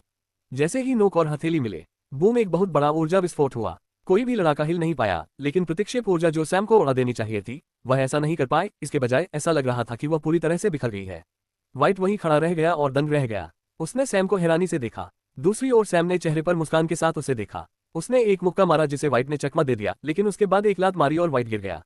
यह एक बुनियादी कदम था, लेकिन व्हाइट अभी भी अपने हमले के अप्रत्याशित रूप से विफल होने से सदमे में था। ऐसा पहले कभी नहीं हुआ था, लंबे समय से नहीं। आप आश्चर्यचकित लग रहे हैं, सैम ने कहा कि वह छोटे असंतुलन का फायदा उठाने की कोशिश कर रहा था। व्हाइट ने अपनी बेत और एक और रिकॉइल शॉट का इस्तेमाल करके हवा में छलांग लगाई और अपने और सैम के बीच कुछ दूरी बनाने से पहले अपना संतुलन वापस पा लिया। सैम ने अपनी उंगलियां चटकाई और मुस्कुराया। चलो, अब बहुत हो गया ये चक्कर। अगर तुम ध्यान नहीं दोगे तो तुम्हें गंभीर चोट लग सकती है। अगले ही पल उसने आंशिक प्रकाश समलन चालू कर दिया और इतनी गति से दूरी कम कर ली कि व्हाइट भी उसे पकड़ नहीं पाया। सहज ज्ञान से व्हाइट ने ऊर्जा की हरकतों को ट्रैक किया और अपनी बेत को पीछे की ओर धकेला।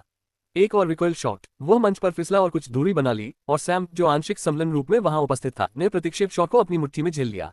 बूम, एक बार फिर सैम वहीं अविचल खड़ा रहा। उसने हमले को निष्फल कर दिया और इस बार शुद्ध ऊर्जा विस्फोट के बजाय एक हल्का विस्फोट हुआ।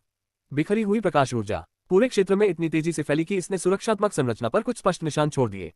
सेना की इस प्रतिक्रिया से एल्डर्स को बड़ा झटका लगा। ये भी अभूतपूर्व है। उन्होंने पहले भी संरचनाओं को टूटते देखा है, लेकिन तब ग्रेड 4 के छात्रों ने संघर्ष किया था।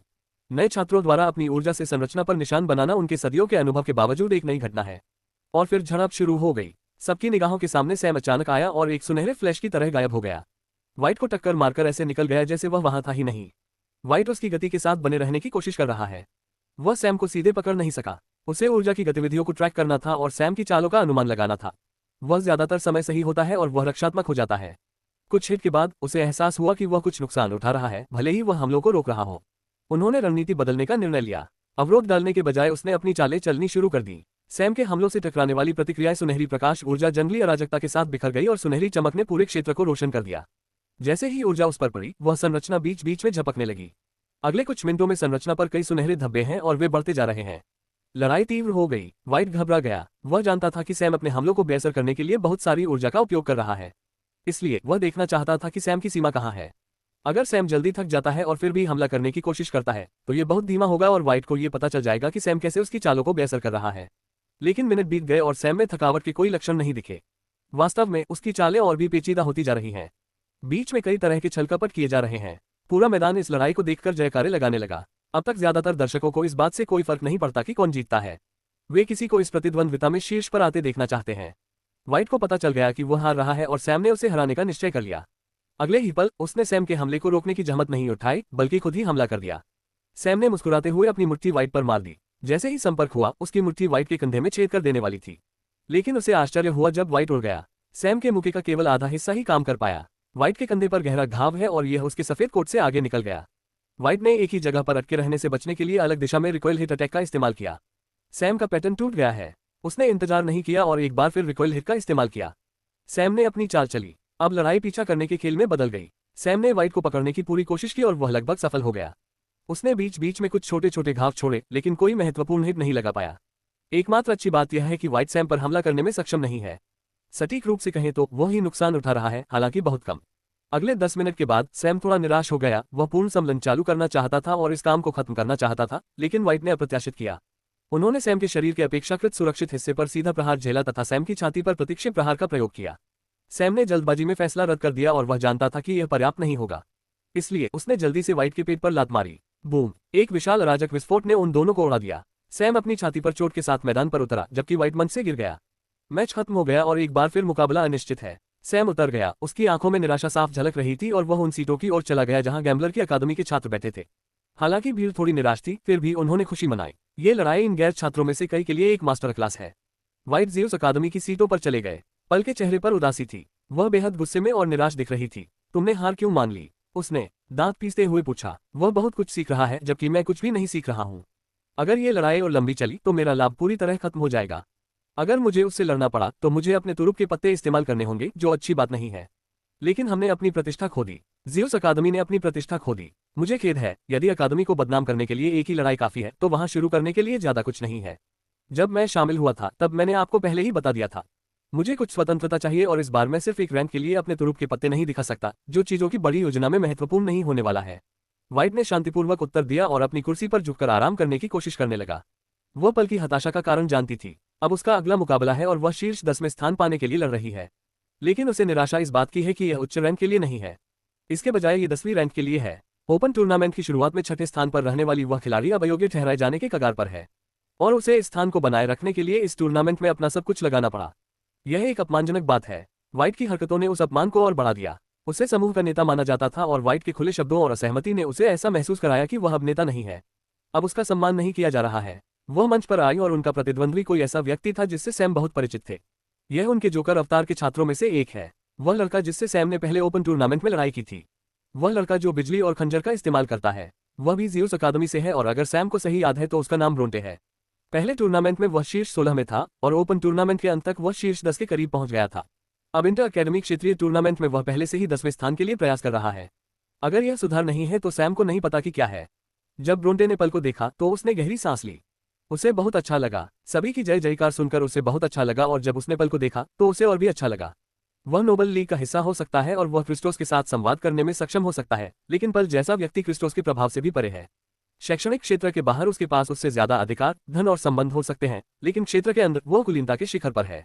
अब वह उसके सामने है। अखाड़े में बराबर की है। फ्रेशमैन टूर्नामेंट में शीर्ष 10 में आने के लिए उससे लड़ रही है। उसने अपनी खंजर निकाल ली। लड़ाई शुरू हो गई। मुकाबला काफी जोरदार था, लोगों की उम्मीद से कहीं ज्यादा जोरदार, और यह 40 मिनट से ज्यादा समय तक चला। उस दिन का सबसे लंबा एकल मुकाबला खत्म हुआ और सभी ने तालियां बजाईं। ज़्यूस अकादमी के लोगों को छोड़कर सभी, भले ही जीतने वाला व्यक्ति ज़्यूस अकादमी का ही था, क्योंकि विजेता ब्रोंटे है। वह खून से लथपथ स्टेज पर खड़ा था। उसका एक हाथ टूटकर टुकड़े टुकड़े हो गया था। उसके सिर पर कुछ घाव हैं और बहुत अधिक खून बह रहा है। उसके पैरों में अब ताकत नहीं बची थी, लेकिन वह मुस्कुराया। भोर की पहली किरण की तरह चमकता हुआ मुस्कुराया। वह जीत गया। वह शीर्ष 10 में आ गया। वह पूरी ताकत से चिल्लाना चाहता था, लेकिन उसका गला घायल हो गया था। पल जमीन पर लेट गई और आसमान की ओर देखने लगी। उसके चेहरे पर आंसू बहने लगे। वह गिर गई है और टूट गई है। उसे पता था कि वह इससे बेहतर थी, और वह ये भी जानती थी कि वह इस हद तक क्यों टूट गई। वह कारण अभी उसके चेहरे पर एक हल्की मुस्कान के साथ उसे देख रहा है। मानो इस परिणाम में कोई आश्चर्य की बात नहीं है। मानो यही होना तय था, क्योंकि उसने यही चाहा था। इस प्रकार शीर्ष 10 का चयन किया गया। सैम के दोस्त फिलिप, वॉट, जैक, विद्युत, पारस, सेबर, मोनाक और 5 एलिमेंटल किंग्स भी इसमें शामिल थे। एकमात्र व्यक्ति जो इसमें शामिल नहीं हो पाया वह नाइट घोस्ट है, और ऐसा इसलिए हुआ क्योंकि सैम ने उसे एक अलग मिशन दिया था और वह प्रतियोगिता के बीच में ही पीछे हट गया। सैम की टीम के अलावा शीर्ष 10 में प्रवेश करने वाले केवल 2 लोग व्हाइट और ब्रोंटे हैं। अब टीम प्रतियोगिता का समय है।